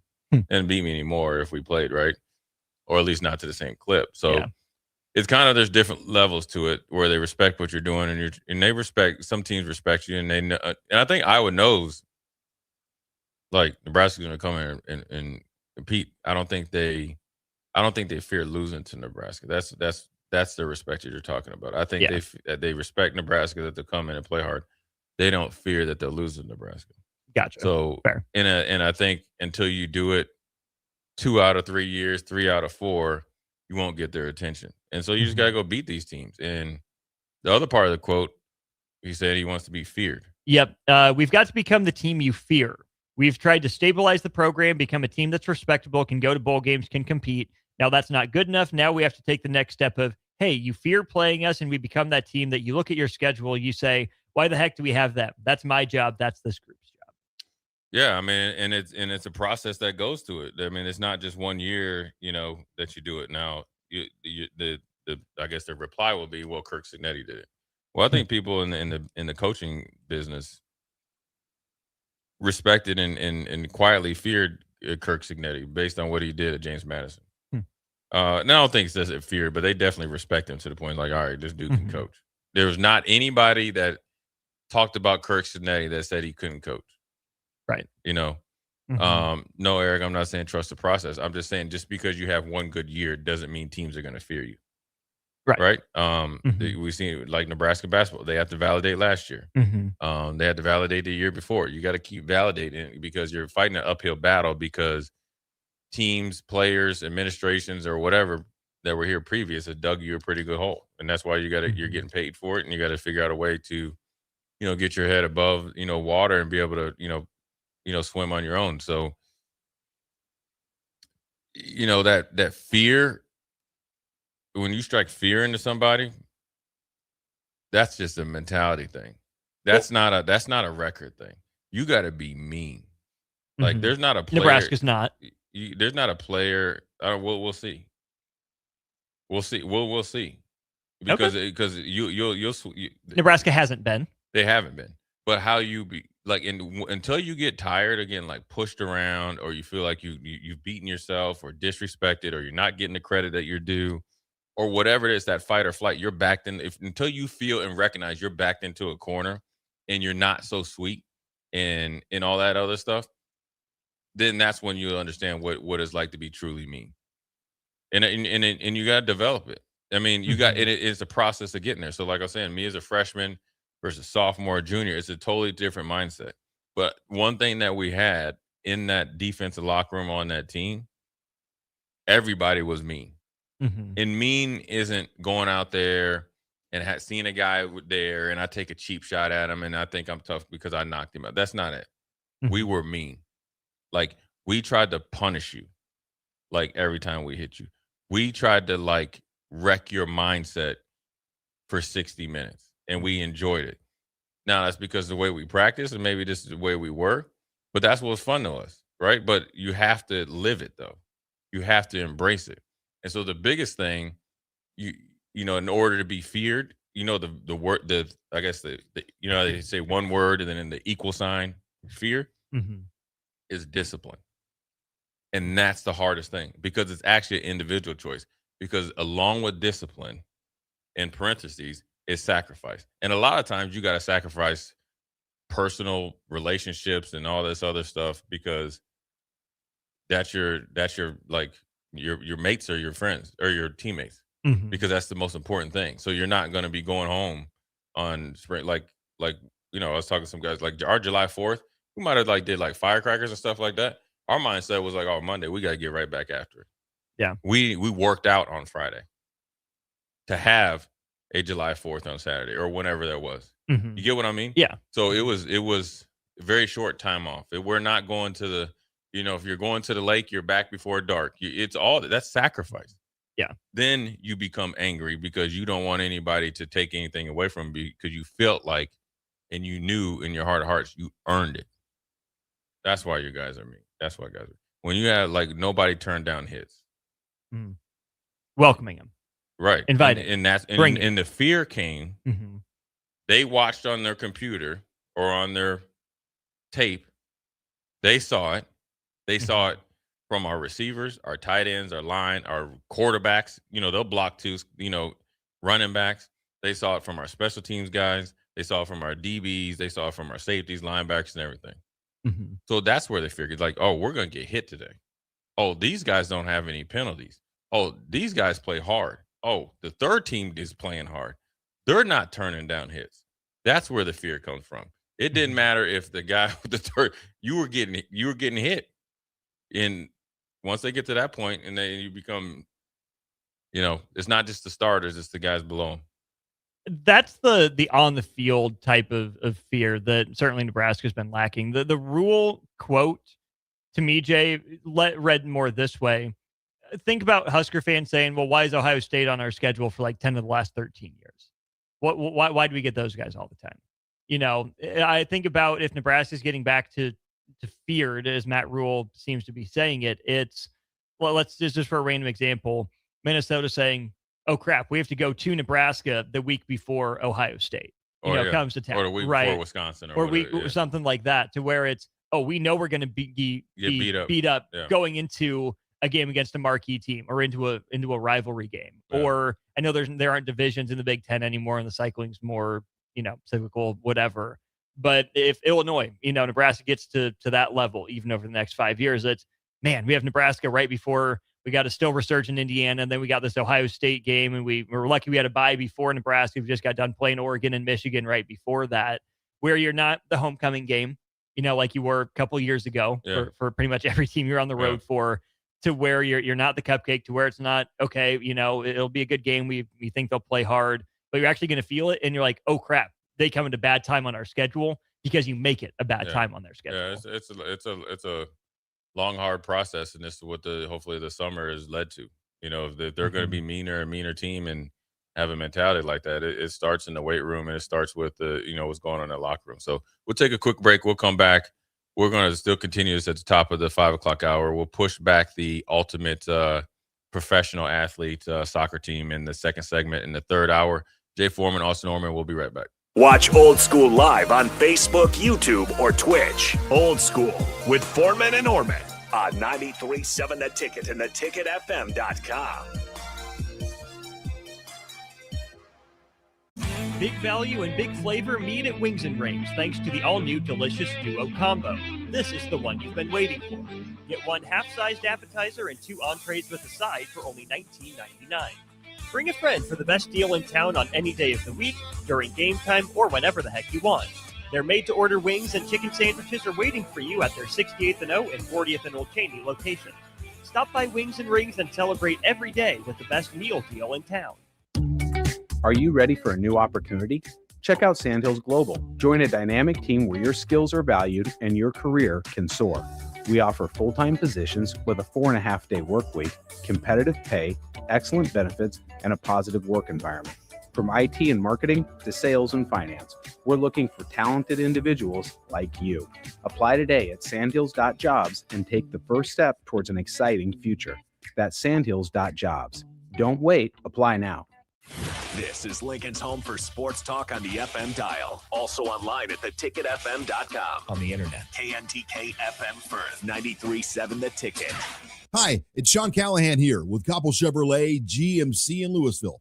Koppel is proud to be the highest rated GMC dealer in the Omaha and Lincoln areas based on Google reviews. Right now, get 0% financing for 60 months on new Silverado and Sierra 1500 models. But hurry, the 0% financing offer won't last long. Visit us in Louisville or check us out online at koppelcars.com. Hi, I'm Kendall Warnock, owner of A1 Automotive. When it comes to your vehicle, trust matters. At A1 Automotive, we believe in honest inspections, clear communication, and quality repairs done the first time. Whether you drive a BMW, Audi, Volkswagen, Ford, Chevy, Toyota, Porsche, our team is committed to keeping you safe on the road. A1 Automotive, where integrity drives everything we do. Please visit us at 5110 State Hill Drive or give us a call, 402-267-4660. Always honest answers. Are you looking for a fresh new hangout spot? Let me tell you about Liquid Assets Sports Bar, where Mondays meet new weekly drink and food features. With 23 taps, a full lineup of cans and bottles, and 40 TVs blasting every sports package out there, you'll never worry about missing a play. Savor high-end spirits at their stylish back shelf bar, enjoy a healthy, family-friendly menu, and catch all your favorite teams every day. Doors open daily at 11 a.m. Liquid Assets located on 2755 Jamie Lane in South Lincoln. Sports remind us what's possible when we believe in each other, when teamwork and trust matter just as much as talent. On and off the field or court, we're stronger when we work together. That's why at UBT, your money has people who have your back. From financial coaching and goal setting to home loans and business support. Success happens when you've got the right team, and you'll find yours at UBT. Union Bank and Trust, Equal Housing Lender, member FDIC. Looking for the right utility tractor for your acreage? Find it at Landmark Implement. Shop our selection of used John Deere compact tractors from 1 through 5 series with the power and versatility to track mowing, yard work, snow removal, and more. For a limited time, get 2.9% financing for 36 months, followed by 6.2 for 24 months with approved credit. We've got the right fit for your property and your budget. Stop by your local Landmark Implement or visit us online at landmarkimp.com today and experience the Landmark difference. A membership with John Henry's will fast track you to front of the line service, seasonal tune-ups, and far fewer unexpected moments. That means no breakdowns, no waiting on a call, and no nonsense. It's consistent care that prevents small issues from turning into big bills. Join the Comfort Club and get VIP treatment 365 days a year with 24-hour priority response, member-only discounts, and peace of mind on your home's most expensive systems. Call John Henry's. John Henry's Plumbing, Heating and Air, and Electrical. If you're seeking a career with a growing company, Gaina Trucking and Excavating is hiring and looking for additions to their team. Gaina Trucking has a strong team culture, competitive pay, 401ks, and benefits like health, dental, and vision. Drivers are guaranteed 40 hours per week, even in the winter months, and are home every night. Start your career today at Gaina Trucking and Excavating. Apply today at gainatrucking.com. Get rid of pesky critters once and for all with Bats to Rats. Their expert team is here to help you reclaim your home. No more sleepless nights caused by crawling critters or flapping wings. Bats to Rats ensures a safe environment for every family member. Check the website at batstoRats.com for amazing offers, and if you mention this ad, you'll receive $10 off your initial inspection cost. Call Bats to Rats today at 402-781-8691. That's 402-781-8691. Bats to Rats. Coming at you live from the heart of downtown Lincoln. This is Old School with Foreman and Orman. Nebraska Football Hall of Famer Jay Foreman. Here's Coy Detmer dropping straight back in the pocket. Rifles a pass. It was tipped. It's picked off by Foreman. He's at the 15, 10, 5. He'll score! Foreman got it, and it's touchdown Huskers. Black Shirts answer the call one more time. And Austin Orman. Old School with Foreman and Orman is sponsored by Graham Tire Company of Lincoln. Your tire store next door with 4 Lincoln locations. Old School with Foreman and Orman on 93.7 The Ticket and theticketfm.com. What up, Jay Foreman, Austin Orman on this hump day. A little windy. The wind is picked up here, but we're Old School live in effect at 1040 O Street at the Mecca of sports radio in this great state of Nebraska in the capital city of Lincoln. We are brought to you by Graham Tire. Been serving the Midwest for 75 years and 4 locations in Lincoln. Look them up, GrahamTireOfLincoln.com. They will take care of your car and truck needs too, outside of giving you great service for their tires. They hooked me up. They hooked my man Austin up. They will hook you up as well. But a lot to talk about, Austin. We were going to dive into our World Cup team, but we're going to keep it going with this. Obviously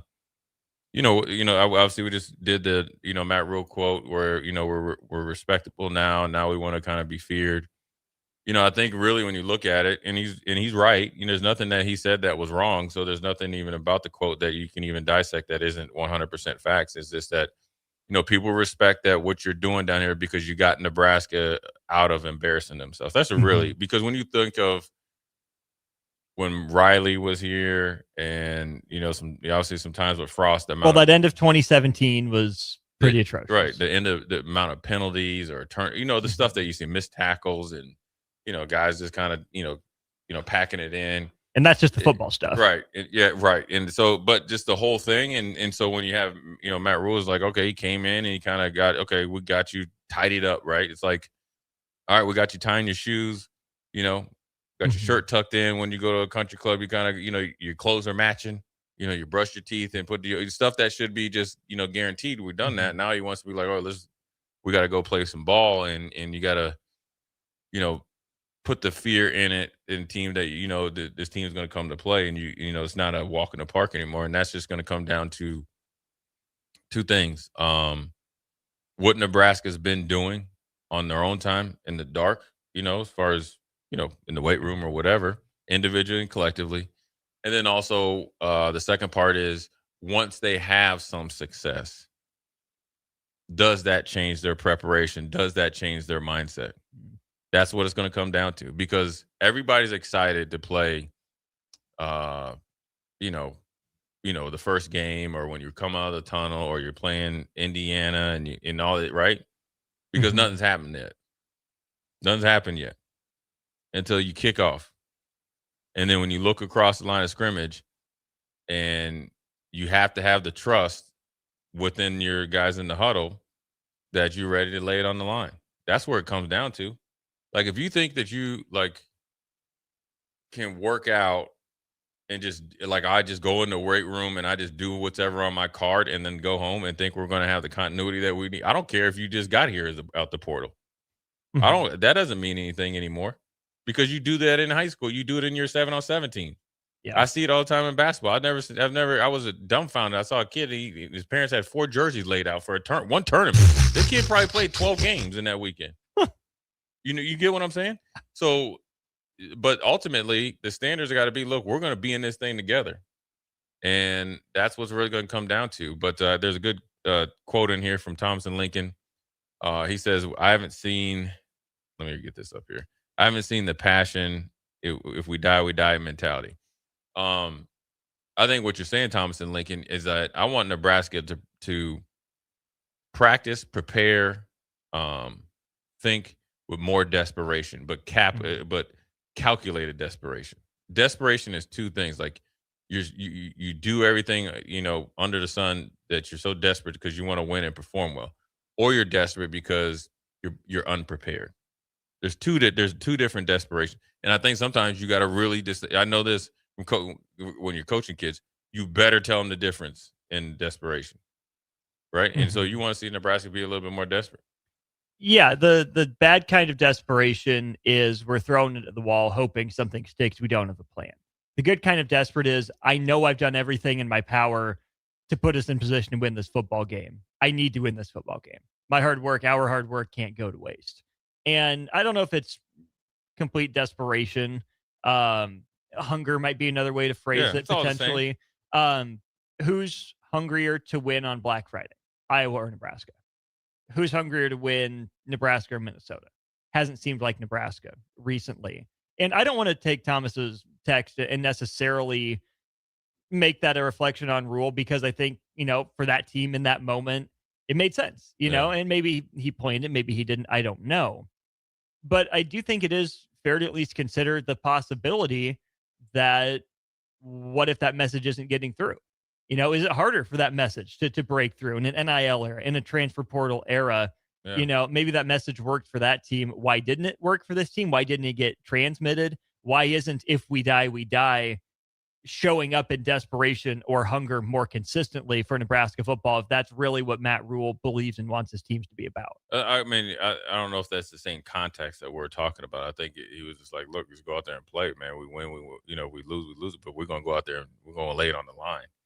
And that, I think, was just trying to implore them to go out there and freely compete and not worry about the outcome or circumstances. Because sometimes you can,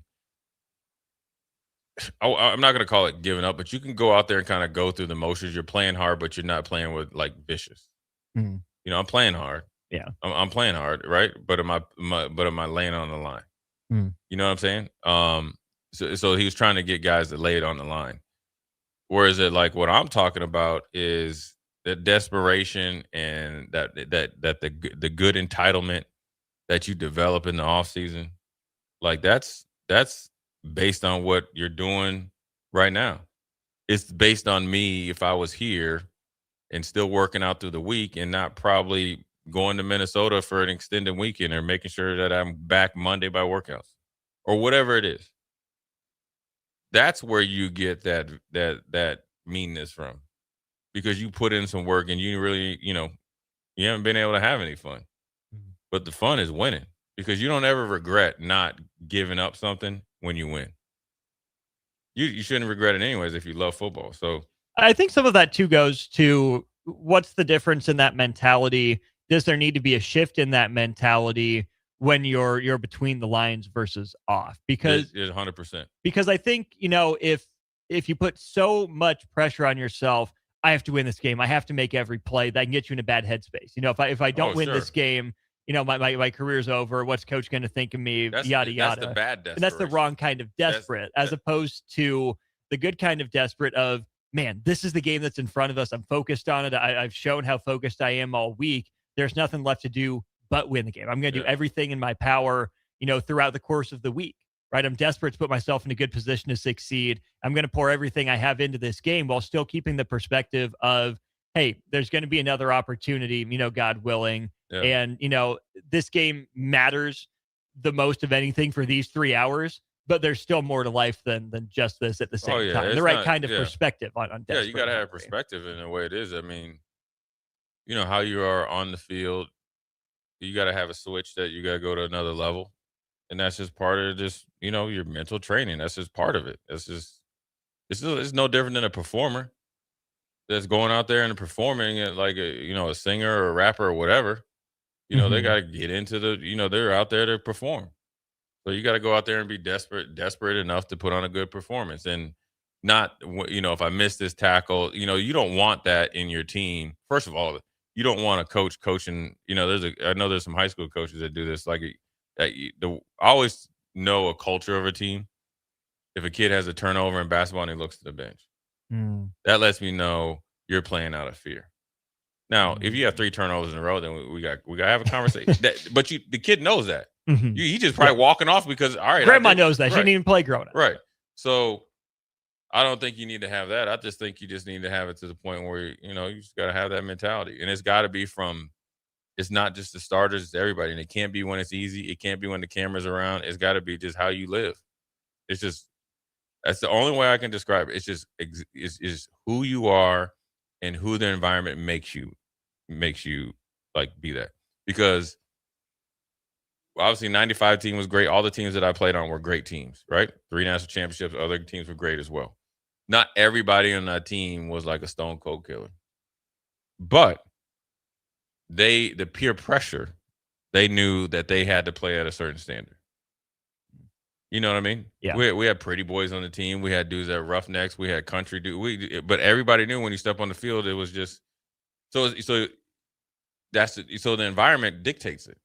So then who is most responsible for that environment for 2026 Nebraska? And I know, like you said, it's everyone, but it might not be everyone. It's not something as simple as you flick a switch, right? Or even if you want to, use it needs to be a fire that spreads analogy. Well, you don't get the fire at its maximum size right away, right? It's got to burn. There's got to be some kindling, and then it's got to spread and spread and spread. We'll see how far it's able to go. Who's the kindling? Who's the match? It's multiple guys. It's probably like, I think it's got to be like Van Poppel. It might be just by play, right? Then you got to have a guy that's your like emotional leader that can get everybody in check. So that like maybe it's Owen Chambliss, and then you got to have a tempo setter, so somebody that's a hitter or somebody like that. Like I'm just thinking purely on defense. Then you got to have a hype man. Yeah, you got to have guys that have the environment because so when I was out there as a freshman, we had Jason and Christian. Exactly Jason, Christian, Jared Tomich, and Grant. Our D linemen were rolling. They're getting off the bus. That's setting the tone. But they also were our hardest workers, best teammates, physical, everything you need to, right? But I call him Dr. Death, Phil Ellis. He was the middle linebacker. And if he said, shut the you-know-what up, everybody did and listened to him. Mm-hmm. So that's leadership right there. Then he kind of like had me on a string so I know where I was going. But then we had a guy that was like Tony Veland, who was like a silent assassin. He probably said like 3 words, it seemed like, outside of like what we need to say in football. Mm-hmm. But then when we played Florida, he gave one of the best speeches before the game. So it's multiple people, but we all were invested. You had guys on the offensive line like Aaron Taylor and all those guys, and like Aaron Graham was kind of like the CEO because he was the last holdover. Then you had T. Frage, you know what I'm saying, then Lawrence, but then you had other guys in there as well. We had guys that would, lay it on the line as a receiver and all that. So you need multiple guys to do it. What you need is everybody invested in it, and it can't be individually based. And so if everything that they're saying, the difference between last year and this year, then you'll see it. You know what I'm saying? Because when you say, like, I don't know if they're talking about Klanger or somebody. It's like, oh, he's like one of the guys. Oh, they gonna lay, then they drink a beer and stuff together. And that's what you need. We need to kick it, hang out, find out about Austin, find out about Jay. What was that, Tommy? Well, yeah, Tommy was doing. Yeah, Tommy was kicking it with you guys. Yeah. Okay. Yeah, I mean, not all the time, but like enough. Enough. He's one of the dudes. He wasn't like not to bring it back to that example, but it was when the guy that was around then and most success. I mean, and it wasn't whatnot, always like easy, but it was. We kick it sometimes. He'd be over there hanging out with us regular folks and stuff. And quarterback is just such an interesting position. You can say just best player on the team, but often you want it to be your quarterback. You have to be one of the guys, but you also have to be set apart a little bit. Yeah. So it's not not chosen one this or chosen one that, but maybe you have to be a little different, right? It's just a different Tommy was position. a great leader. He didn't care if you liked him or not. He wanted to win football games. He laid it on the line. He never demanded anything from anybody else that he wasn't willing to do or hadn't done. Period. And so you get out, whether you liked him, love him, or hate him, to me, he's a good teammate. He was always accountable. He always played hard. He always made big plays. Everything that he said that he did it, he lived it.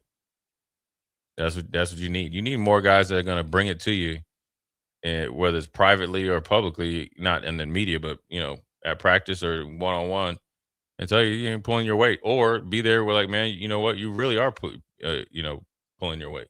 Mm-hmm.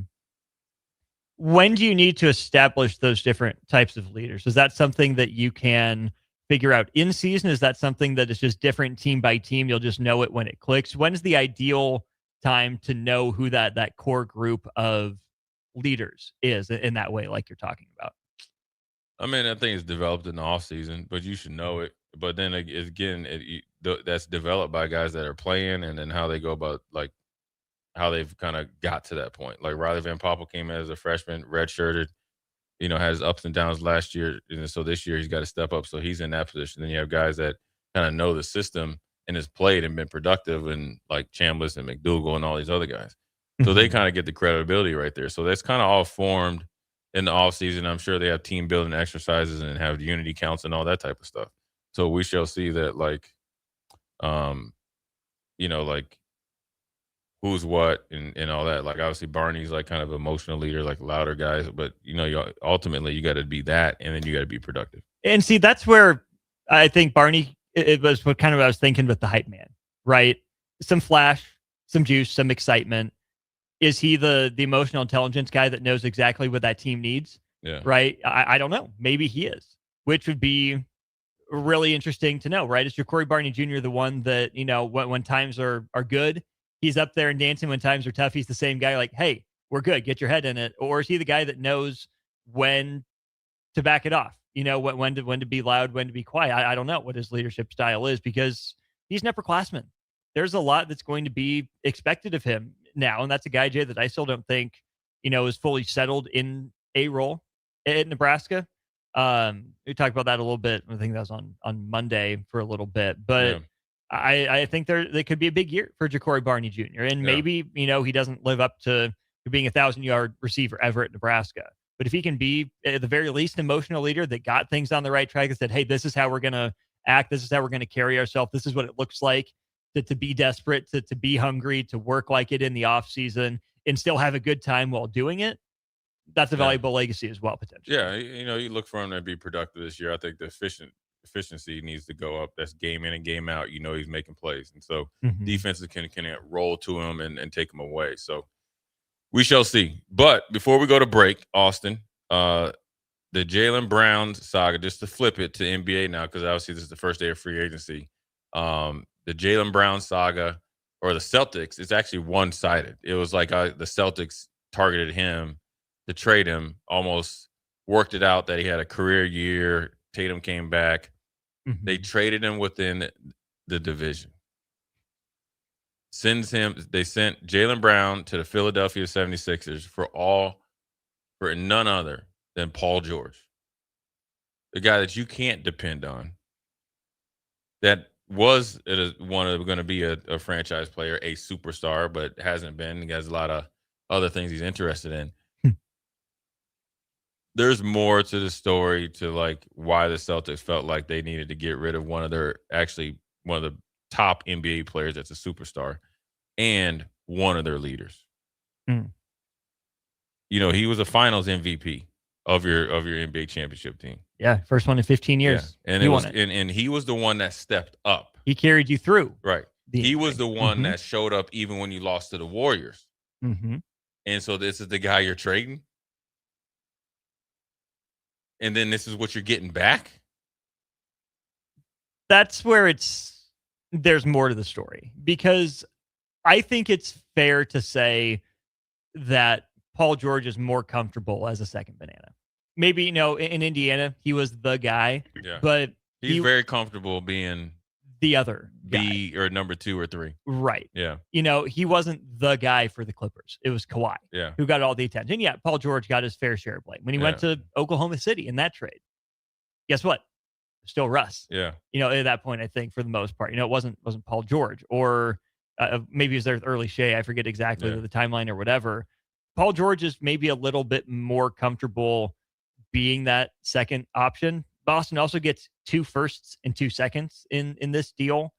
I'm really intrigued by this for Philly, though. You had a scoring, 2.5. I don't think Jalen's a true small forward that can play there. To Tyrese Maxey, That's wildly fascinating to me. Right. Going all in on those two guards, Maxey and Jaylen Brown. What does that mean for Joel Embiid? Telling him, hey, this isn't your franchise anymore. We're going a different direction. You can still be here. You play, we'll take you. But we're building around these two guys. And then for Boston, I wonder what that Brown-Tatum relationship is like. If this was motivated by Tatum, hey, you guys know I'm the best player, right? I haven't had a chance to lead the team. Jaylen Brown got a chance to lead it by me being injured. I came back and I haven't had a chance. Mm-hmm. I think their relationship is solid. I think it's Jaylen Brown. I think the media got a hold of it. Boston didn't do a good job, as we've seen with your boy down there in Houston. They don't do a good job of locking their insider information in. And to be honest, once it's out there that you've been you tried to trade him quietly during the trading deadline. Yeah. Right? All-Star break. All right. Then he continued, got you in the playoffs, and they kind of, slipped it, obviously choked or whatever. And then you've been trying to trade him throughout the whole offseason. You have to trade him now. Because you've already ruined any type of trust with that player. Because in the player's mind, I had a career year. I've been durable. When we won a championship, I was an NBA Finals MVP. I've kind of always been 1B, even though I've produced like a 1A or whatever it is. I've done everything on the court you needed me to do. The only thing they can hold against him is that he was more, his quote after the season, talking about he had the best year of his, life this year, which I think the quote got misconstrued. But you're trading a superstar player for an aging veteran player with a huge contract. That'll come off the books soon, giving you flexibility to go second star hunting. But again, you just had a second star on your roster. And who so why do that? But here's my big thing, Jay. Because they traded him in division. Was this the best offer that Boston was getting? Maybe. Or is this another sign of disrespect? We had to get rid of you, and we're okay with you going to someone in the division because we don't maybe we know your weaknesses, and so you're not gonna. I don't even think it's disrespect. I think they made a dumb mistake by trying to trade him. They're outed. They know they had to trade him, and that's why Philly was like, all right, kind of, all right, we'll take him, and we're gonna get, I mean, Philly valued him obviously, and so that lets you know it's the Maxey and Brown show. Embiid, you're probably next, but Edge comes fun. But then also with Boston, is this a quiet reset? They did sign Mitchell Robinson as well today. 3 years, $47 million, which is interesting. Too much. He's not a scoring threat. Boston doesn't need that necessarily. Yeah, but I mean, is that 3 years, $43 million based off what we saw in a snapshot, or is it somebody you actually really trying to want to have out there? Again, it's a gamble, right, with his health and everything. But I think the fact that they went and got this guy in the division, they think they know what he can do, and we need some of that. And he probably, his value increased after Walker Kessler went to the Lakers. Well, and after he won a title, after he made some big plays, and the Lakers, that's the good team, benefit. You win a title, your stock goes up like that. Yeah, and Kessler's a better player, especially defensively. Better player. Rebounding Robinson, Kessler's a better player. That's an interesting discussion. Yeah, he's a better player, and he's has better potential. Certainly younger. Yeah, hasn't been begged up as much. And so if you need somebody just to clean up on the aisle 10, Boston, that he fits Boston, but they lost out. Anyways, we're going to take a quick break, come back. We will talk about the World Cup team and what it means for USA. And also, there's a former NFL star that has a son that's starting to ascend on this USA team. Interesting news. Jay Foreman, Austin Orman. We'll be right back. You're listening to Old School with Jay Foreman and Austin Orman. Download the mobile app and listen wherever you are on 93.7 The Ticket and theticketfm.com. Graham Tire presents life's greatest adventures. Okay, take the worm, put it on the hook. Now bring your pole back and throw it forward. And just let the fish come to you. I got a bite! It's a big one, Dad! Great road trips start with great service. Graham Tire, your tire store next door, with 5 convenient Lincoln locations, getting you to the places that matter most. Want to make the easy call? Call John Henry's. From leaky pipes to a broken AC, flickering lights to furnace fights, even drains and duct cleaning, we've got it handled. Plumbing, heating, air, and electrical, all under one trusted roof. Proudly serving homes across Lincoln, Omaha, and surrounding areas and ready 24/7. Visit calljh.com or call John Henry's. 435-5555. John Henry's Plumbing, Heating, and Air. And electrical. Remember your first Salt Dogs game? Maybe it was a class trip out on the burn, or date night with actual fireworks, or team building that didn't feel like work at all. For 25 seasons, Haymarket Park remains Lincoln's place for firsts like these, the kind that last. Because it's more than a baseball game. It's the joy of being here together. These are the traditions that bring us home. So here's to you, Lincoln, where local tradition plays on. Get your tickets at saltdogs.com. At Parkview Animal Hospital in Lincoln, it's not just their professional care that sets them apart, but their warm staff and state-of-the-art facilities. Whether it's for a routine checkup or a comprehensive medical procedure, at Parkview, your pet isn't just another number, but a valued member of their caring family. Visit them at pahlincoln.com today and in person just south of 14th and Pine Lake Road. Parkview Animal Hospital, your pet, our passion. For happier, healthier, furry friends. Looking for the ultimate game day spot? Arbor Axe House has everything you need. Axe throwing, cold beers, and the big game. Whether you're celebrating a win or talking trash with friends, nothing beats the rush of sticking an axe while cheering on your favorite team. Perfect for bullseye beginners and seasoned pros. Our axe throwing experts keep the fun going and the drinks flowing. Step up to the plate at Arbor Axe House. Book a lane at arboraxe.com or call 402-802-9696. Arbor Axe House on the corner of N Street and Antelope Valley. Hey there, this is Paul Scheel, owner of High Electric. I want to thank our friends and loyal customers and introduce High Electric to those looking for a new electrician. We've been serving the Lincoln and Omaha area for over 30 years, from design to install, upgrades, and repair. If you are a homeowner or a small business needing some electrical work, call us at 402-466-6606 or check us out at hyelectric.com. We look forward to hearing from you. Big value and big flavor meet at Wings and Rings thanks to the all-new delicious Duo Combo. This is the one you've been waiting for. Get one half-sized appetizer and 2 entrees with a side for only $19.99. Bring a friend for the best deal in town on any day of the week, during game time, or whenever the heck you want. Their made-to-order wings and chicken sandwiches are waiting for you at their 68th and O and 40th and Old Cheney locations. Stop by Wings and Rings and celebrate every day with the best meal deal in town. Hi, it's Sean Callahan here with Koppel Chevrolet GMC in Louisville. Koppel is proud to be the highest rated GMC dealer in the Omaha and Lincoln areas based on Google reviews. Right now, get 0% financing for 60 months on new Silverado and Sierra 1500 models. But hurry, the 0% financing offer won't last long. Visit us in Louisville or check us out online at koppelcars.com. Are you ready for a new opportunity? Check out Sandhills Global. Join a dynamic team where your skills are valued and your career can soar. We offer full-time positions with a 4.5-day work week, competitive pay, excellent benefits, and a positive work environment. From IT and marketing to sales and finance, we're looking for talented individuals just like you. Apply today at sandhills.jobs and take the first step towards an exciting future. That's sandhills.jobs. Don't wait, apply now. There once was a man from Nebraska who went searching for food in Alaska. When his stomach was rumbling while laying in bed, he could think of only one option, Führer's cheese spread. So he left at once and drove day and night to return back home for cheese spread delight. Now his stomach is full and the voice in his head tells him no more vacations without Führer's cheese spread. Find yours today at most local grocers. Hey Husker Nation, this is Todd Euler, 2-time national champion with Window World Lincoln. Are you ready to transform your home? We offer exceptional replacement windows, doors, siding, and roofing that will elevate your home's curb appeal and value. As a nationally known, locally owned business, we treat you like family and work tirelessly to deliver the best for less. Don't wait to give your home the upgrade it deserves. Contact Window World Lincoln today at 464-7313 or check out windowworldlincoln.com. Let's make your home the talk of the neighborhood.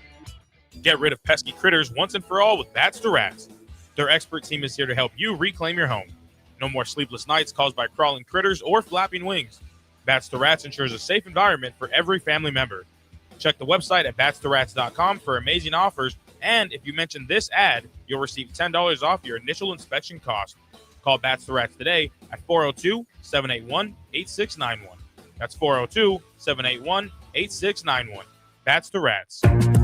Back to old school with Foreman and Orman on 93.7 The Ticket and theticketfm.com.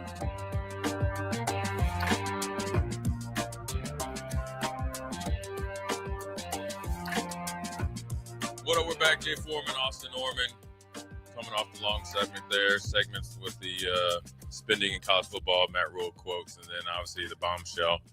Rather than the bombshell, just a big NBA trade, which happens all the time. It seems not now. Is that Jaylen Brown is taking the train over to Philly, and Paul George is taking the other train to Boston, along with a lot of draft picks. And so the saga is over. The drama, I don't know if it was hatred or whatever, is over for the Celtics and Jaylen Brown. So we shall see what happens after that. Your Lakers, Jay, and a busy day. Yeah, and the purple and gold. It's crazy that I think Rich Paul was on a couple podcasts, talked about the process. LeBron wanted to come back, and he was 85%, I think he said, coming back. And then as it started to kind of go on, and obviously seeing that the Lakers really never sent a contract offer, and then they signed Austin Reeves, he kind of felt like, all right, you're telling me you want me back, but you're showing me that you don't. And then as soon as LeBron kind of decided we're going to part ways, the Lakers signed 4 guys, and I think in 32 minutes. It's crazy. It was a flurry of moves for them. Obviously, the Walker Kessler trade. Yeah. Let's start with that. I think that's probably the biggest literal and figurative move. Clearly, Luka Doncic is franchise now. Yeah. He's been pushing for years and years and years, go get me a real center. They get one from in the conference, give up quite a bit to get him. But there's a lob threat. There's a good drop defender that can clean up some mistakes. I understand the Jazz not wanting to pay him everything. I understand why the Lakers might have felt they had to, right? Yeah. Because now it's how do we maximize Luka? How do we keep him happy? They still haven't built the best roster around him in his entire time there. It's hard to say when you have, LeBron on the roster, but it clearly wasn't a roster that was optimized for Luka Doncic. I don't think Kessler solves everything, but I think he's an intriguing piece. And, finally it seems like the Lakers have a real center they might be able to get a little creative with, and someone, the type of player that Luka Doncic would be comfortable with. The DeAndre Ayton, Jackson Hayes, and all these guys that they kind of just threw out there that didn't help Luka nor LeBron or even the Lakers franchise become viable is solved. Because one thing that Kessler can do, it can run to the rim, obviously, and pick and roll with Luka loves throwing the lob. He can defend the rim, so it probably lessens him and Reeves' defensive incapabilities, and so, so they finally have a legit center for him, and then they got some other pieces too, which are just okay, which is weird because all that money you just spent in 32 minutes, you could have sweetened the deal for LeBron to get him going there and maybe still kept Kessler. It just seems like, LeBron's gone and you trade for Kessler. So essentially what you did by trading all those picks, that's your 3-headed monster right there, unless you trade one of them in a couple of years, and Reeves, Luka, and Kessler. Yeah. I mean, because they take up a lot of your salary cap. You don't have any draft capital anyways. You kind of made a lot of dumb moves over the last 5 years that were either influenced by Clutch Sports or Rob Pelinka it was inept in his capabilities. You went and got Sandro Mamukelashvili. Yeah, you're great at pronouncing these words. Then you got Quentin Grimes, who's decent, and a guy like coming out of college, Colin Sexton. Now he young bull. He made his when he was like a little bull locking up 1-on-1. So really, Sandro is going to be an asset because I think he had a sneaky good year with Toronto, and he has the ability to shoot the three. Bigger guy, but he's kind of like a pick and pop 4 or 5, European 4 or 5. Yep. And but he was a United States college guy. Yeah, but I'm just saying I was comparing him to what we'd see, and I think he's a lefty too. Believe so. Yeah, lefty, and then Quentin Grimes, Colin Sexton. You like him. He's going to be able to be that guy off the bench and provide some defensive capability. So that's where you kind of pair him with Luka and Reeves, that he can. Playing with one of them, he can at least provide some defensive presence. It seems like the way of the NBA has been kind of that 2-star model now, right? It seems like big threes are kind of over with for the most part, outside of maybe Oklahoma City. On the guys on rookie deals or cheaper extensions. Who are the two best players on the Lakers? Luka and Kessler? Is it Reeves? Do they need to go Reeves. package, to get another big name guy? No, I think it's Reeves. Reeves is the second best player, and Luka's the first best player. But do you trust either of them for 82 games? Do you trust them to do anything more than essentially be in the play-in game with this roster? I think that'll be a fine regular season roster that actually gets exposed in the playoffs.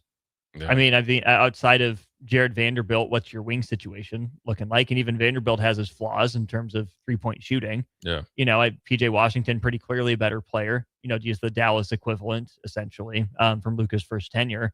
I don't think Reeves is as good as Kyrie or Jalen Brunson, in that secondary creator guard role. Maybe a better connective piece than the two of them. It certainly had his moments, but I think it's a fine roster. I think a lot goes on JJ Redick's plate now. Again, I think Kessler at center just solves so much for them defensively in some ways, just funnel it to him, let him do his thing. But you also can't bank on one guy to be the savior, and solve everything. No. Luka's got to pick it up. And I mean, he performed at an MVP level last year. He probably should have gotten more MVP votes than he did, at least in my opinion. And so now with a team that's built around him, is still more moves to be done, but I'm curious to see if we think we can start to trust Luka now in La La Land. Yeah, this is make or break. You have your franchise. You got everything that you wanted as far as not everything, but that's solved. You need a center. You were a big factor in bringing Austin Reeves back. Now you got to show that you have the winning gene, not just being in Dallas and kind of having Kyrie be there and not get the credit for it, kind of being the closer, so forth and so on. Lots been going on in your life. You got to think the Lakers are still having guys on their roster like Maxi Kleber. I mean, he's getting paid $11 million. Dalton Connect 4, I call him, is Dalton Connect. Mm-hmm. He was, I think, a lottery pick, right? Yeah, lottery pick. Mm-hmm. And you guys don't want him, and nobody in the league wants him. But you're paying him $6, $7, $8 million. So, well, but would you rather have, him or Luke Kennard, who you let walk? Would you rather have Grimes or Sexton or Kennard? I would have rather had Kennard over Connect. A little more expensive, obviously. A little bit more expensive, but a little bit more reliable. Better. And let's not forget, you still have DeAndre Ayton on your roster. Now you got to try to find somebody that you're going to move. There's not any people ringing your phone saying, "Man, can we get DeAndre Ayton?" But aren't you? Can you convince DeAndre Ayton to be a backup, or does he think he's a starting center? Because if you can convince him to be a backup, if you're paying him enough, you can convince him to do anything. I think he's comfortable doing TikToks, dancing in the locker room, and just getting a couple points. And he might be better than that. He might be better at that role. But I'm just saying you have a lot of dead weight based on bad decisions. Mm-hmm. And so that's why I think, moving forward, I'm a Laker fan. I'm a LeBron fan as well. So I'm going to, obviously I always like the Lakers. So as a Laker fan, I can tell you this right now. It's going to be a horrible season. You might as well just get ready. It's going to be a horrible season. You are locked in. Dang. You can't do anything. And it's great that, you signed 4 guys in 32 minutes. You're still the same team. And you still don't have LeBron. So it's just over. Other interesting moves: Norm Powell to Chicago. I like it to get hopefully a little bit more starring role. I think he's been quiet as kept, a really good player. Mm-hmm. It'd be interesting to see how he does, facing the Eastern Conference now. John Collins to Detroit. If you can get John Collins, the one that Utah was getting, that's exactly what Detroit needs. Mm-hmm. And so I like it. I like John Collins. I think he just needs a new kind of place to be. Jalen Duren talking with the Pistons and the Kings right now, which is intriguing to me. How about this one, though? Tobias Harris to San Antonio. I know. I saw that. Now, what does that do for Harrison Barnes? Harrison Barnes is coming off the bench. I think Harrison Barnes did re-sign back. Hopefully that is true because I was following Michael Redd, and that's what he was saying. So I think Tobias Harris can fit in there. Who gets bumped out of the starting lineup? I don't know who that could be. And so, for every move. But again, isn't Harris great in that 6th-man role, potentially? I mean, if he's your 6th man instead of Keldon Johnson, I know he's older, but. Oh, that's an upgrade as well, because he can start in a pinch. So, I think, getting him was a no-brainer. Mm-hmm. I like it. I mean, all these moves, I think they look good, especially from the winning teams and winning organizations and stuff like that. So that means most likely, if Rudy is in there listening, LeBron is not going to San Antonio. Minnesota still got space. Minnesota has space. Dallas can make space. The Heat, Golden State. Cleveland. I'm sure he knows. Yeah. Cleveland. Our guy Alex Guthrie said he wouldn't hate it, wouldn't love it. But yeah. I think the thing about Cleveland, I think he's already been there. He did the unthinkable, win the championship. You built up the whole downtown by being, LeBron and the LA of like the armpit of America. I think coming back, you're always going to fight what you did in the past. Mm-hmm. And so I think that if it's the only place you can go. But I think unless you really want to deal with that, then I wouldn't go. Because I don't know. I think on paper, Cleveland's a contender. In that locker room, until those issues that they had that has nothing to do with LeBron gets fixed, there's no point in bringing them in there because then they'll all be blamed on LeBron. And if this is your last year or your second last year, you don't want to deal with that. You sign your one-day contract to retire with him. Yeah. That's what you do. Because he's clearly going into the Hall as a Cav. They got to move somebody out of there. Yeah, he should go in there as a Cav. He can go in there with all four. He can go in there and have 4 little things on his jersey.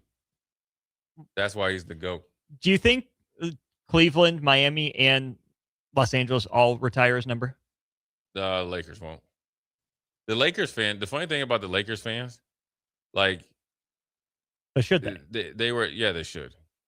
Everywhere he's been, he's had a Hall of Fame career. Yeah. They've hated on him because it was kind of like they are wanting to make sure that they are still emotionally tied to Kobe, but they're totally two different players, and one doesn't even affect the other. Right. But then also, the Lakers fans never really got to experience the championship parade, so they never really connected with LeBron because it was during COVID. That's fair. And that's why it's a little bit different. But can the front office just say, hey, like, this is LeBron, we're doing this, and the fan base will show up, right? They won't boo LeBron. It's the same front office that LeBron thought him and Jeannie Buss had a great relationship, and some article came out, was like, oh, we're over this. And then you want him to go play basketball. What if it's a Mark Walter decision, new owner? Then, hey, I know who you are. We're doing this. The only man that can get him to do something like that is who? Rich Paul. No. The Magic Man. The Magic Man. The best salesman in the world, the Magic Man. So, anyways, that's NBA news. We're going to come back. We will get to World Cup soccer. They will kick butt tonight. Jay Foreman, Austin Norman, we'll be right back. Watch Old School live on Facebook, YouTube, or Twitch. Old School with Foreman and Orman on 93.7 The Ticket and theticketfm.com. Hey, Nebraska sports fans. This summer, professional tennis returns to Lincoln. Watch rising stars of the ATP Tour compete for over $100,000 in prize money for the 2026 Lincoln Challenger from July 12th to the 19th at the Sid and Hazel Dillon Tennis Center. Witness top tennis pros compete right here in Lincoln and experience tennis close-up like never before. To purchase tickets or to sign up for volunteer opportunities, please visit www.lincolnchallenger.com. Not just a stop, a stage. Lincoln Challenger 2026. Sports remind us what's possible when we believe in each other, when teamwork and trust matter just as much as talent. On and off the field or court, we're stronger when we work together. That's why at UBT, your money has people who have your back. From financial coaching and goal setting to home loans and business support. Success happens when you've got the right team, and you'll find yours at UBT. Union Bank and Trust, Equal Housing Lender, member FDIC. Hi, I'm Kendall Warnock, owner of A1 Automotive. When it comes to your vehicle, trust matters. At A1 Automotive, we believe in honest inspections, clear communication, and quality repairs done the first time. Whether you drive a BMW, Audi, Volkswagen, Ford, Chevy, Toyota, Porsche, our team is committed to keeping you safe on the road. A1 Automotive, where integrity drives everything we do. Please visit us at 5110 State Hill Drive or give us a call, 402-267-4660. Always honest answers. A membership with John Henry's will fast track you to front of the line service, seasonal tune-ups, and far fewer unexpected moments. That means no breakdowns, no waiting on a call, and no nonsense. It's consistent care that prevents small issues from turning into big bills. Join the Comfort Club and get VIP treatment 365 days a year with 24-hour priority response, member-only discounts, and peace of mind on your home's most expensive systems. Call John Henry's. John Henry's Plumbing, Heating and Air. And electrical. At Schweizle Construction, safety isn't just a policy, it's a promise. Build with us. Work safe, go home proud. We're hiring skilled craftsmen, laborers, concrete workers, and steel erectors who value quality work and a team that has your back on and off the job site. If you're ready to be part of a company where your safety and success come first, visit Schwizo.com. That's SCHWISOW.com and apply today. Schwizo Construction, 40 years strong and still building the future. Big value and big flavor meet at Wings and Rings thanks to the all-new delicious Duo Combo. This is the one you've been waiting for. Get one half-sized appetizer and 2 entrees with a side for only $19.99. Bring a friend for the best deal in town on any day of the week, during game time, or whenever the heck you want. Their made-to-order wings and chicken sandwiches are waiting for you at their 68th and O and 40th and Old Cheney locations. Stop by Wings and Rings and celebrate every day with the best meal deal in town. Hey, Husker Nation, this is Todd Euler, 2-time national champion with Window World Lincoln. Are you ready to transform your home? We offer exceptional replacement window doors, siding, and roofing that will elevate your home's curb appeal and value. As a nationally known, locally owned business, we treat you like family and work tirelessly to deliver the best for less. Don't wait to give your home the upgrade it deserves. Contact Window World Lincoln today at 464-7313 or check out windowworldlincoln.com. Let's make your home the talk of the neighborhood. When Nebraska businesses win, we all win. And the Nebraska Chamber is helping make that happen.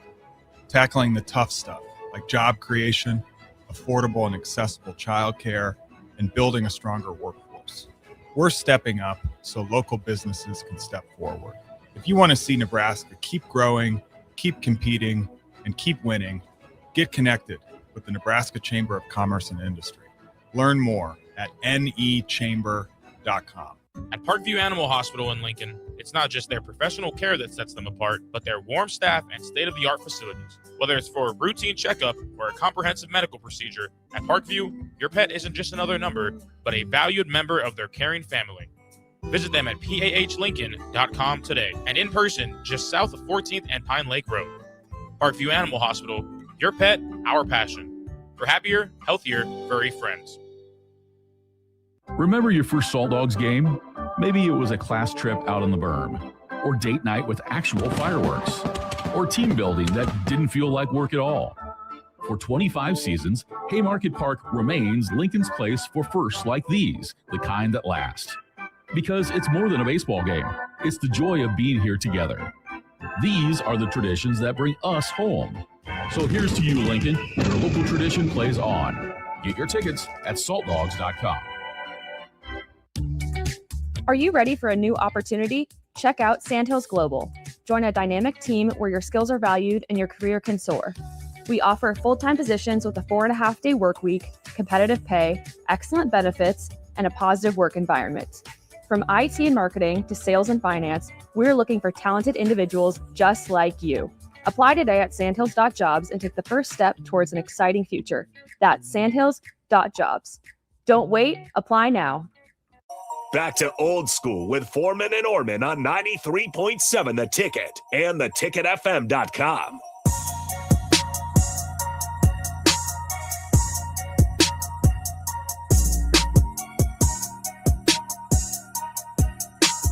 Well, we're back. Jay Foreman, Austin Norman, World Cup Wednesday.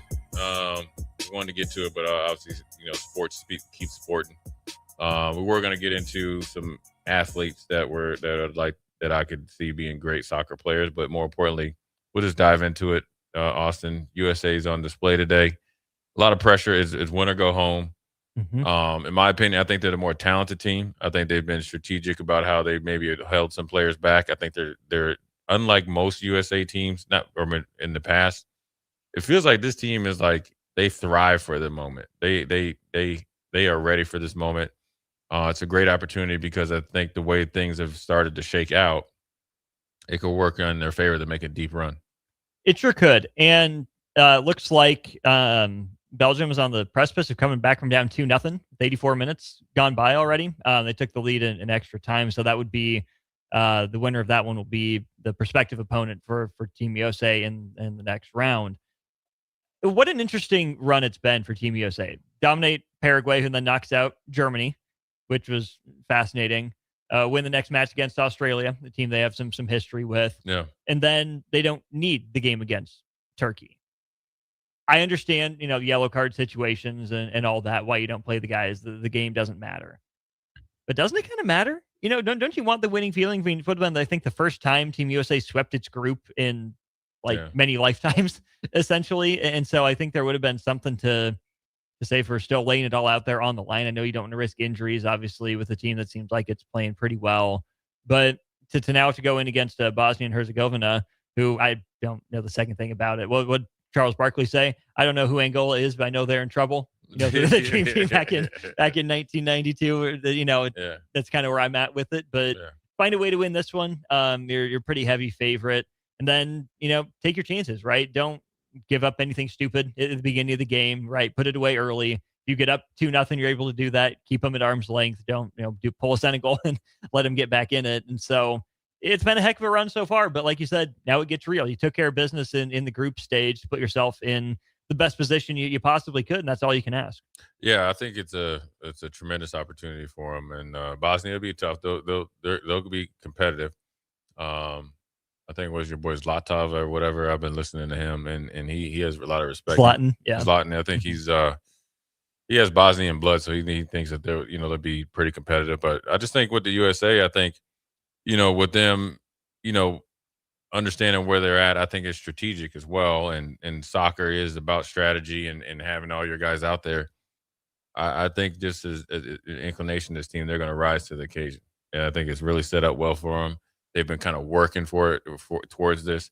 They've been strategic about it, as building up soccer team, making it more of a federation and a program like more European style. And you're seeing the fruits of it. You're seeing some really good athletes out there. Antonio Freeman's son's out there. Yeah. And he kind of starting to come out of his shell.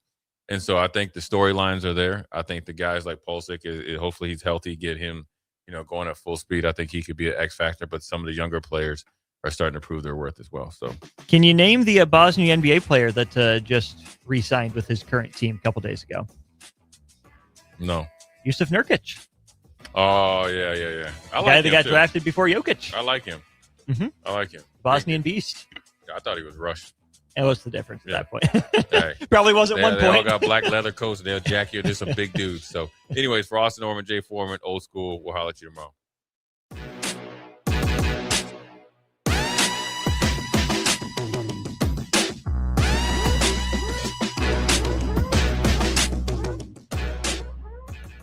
Looking for the ultimate game day spot? Arbor Axe House has everything you need. Axe throwing, cold beers, and the big game. Whether you're celebrating a win or talking trash with friends, nothing beats the rush of sticking an axe while cheering on your favorite team. Perfect for bullseye beginners and seasoned pros. Our axe throwing experts keep the fun going and the drinks flowing.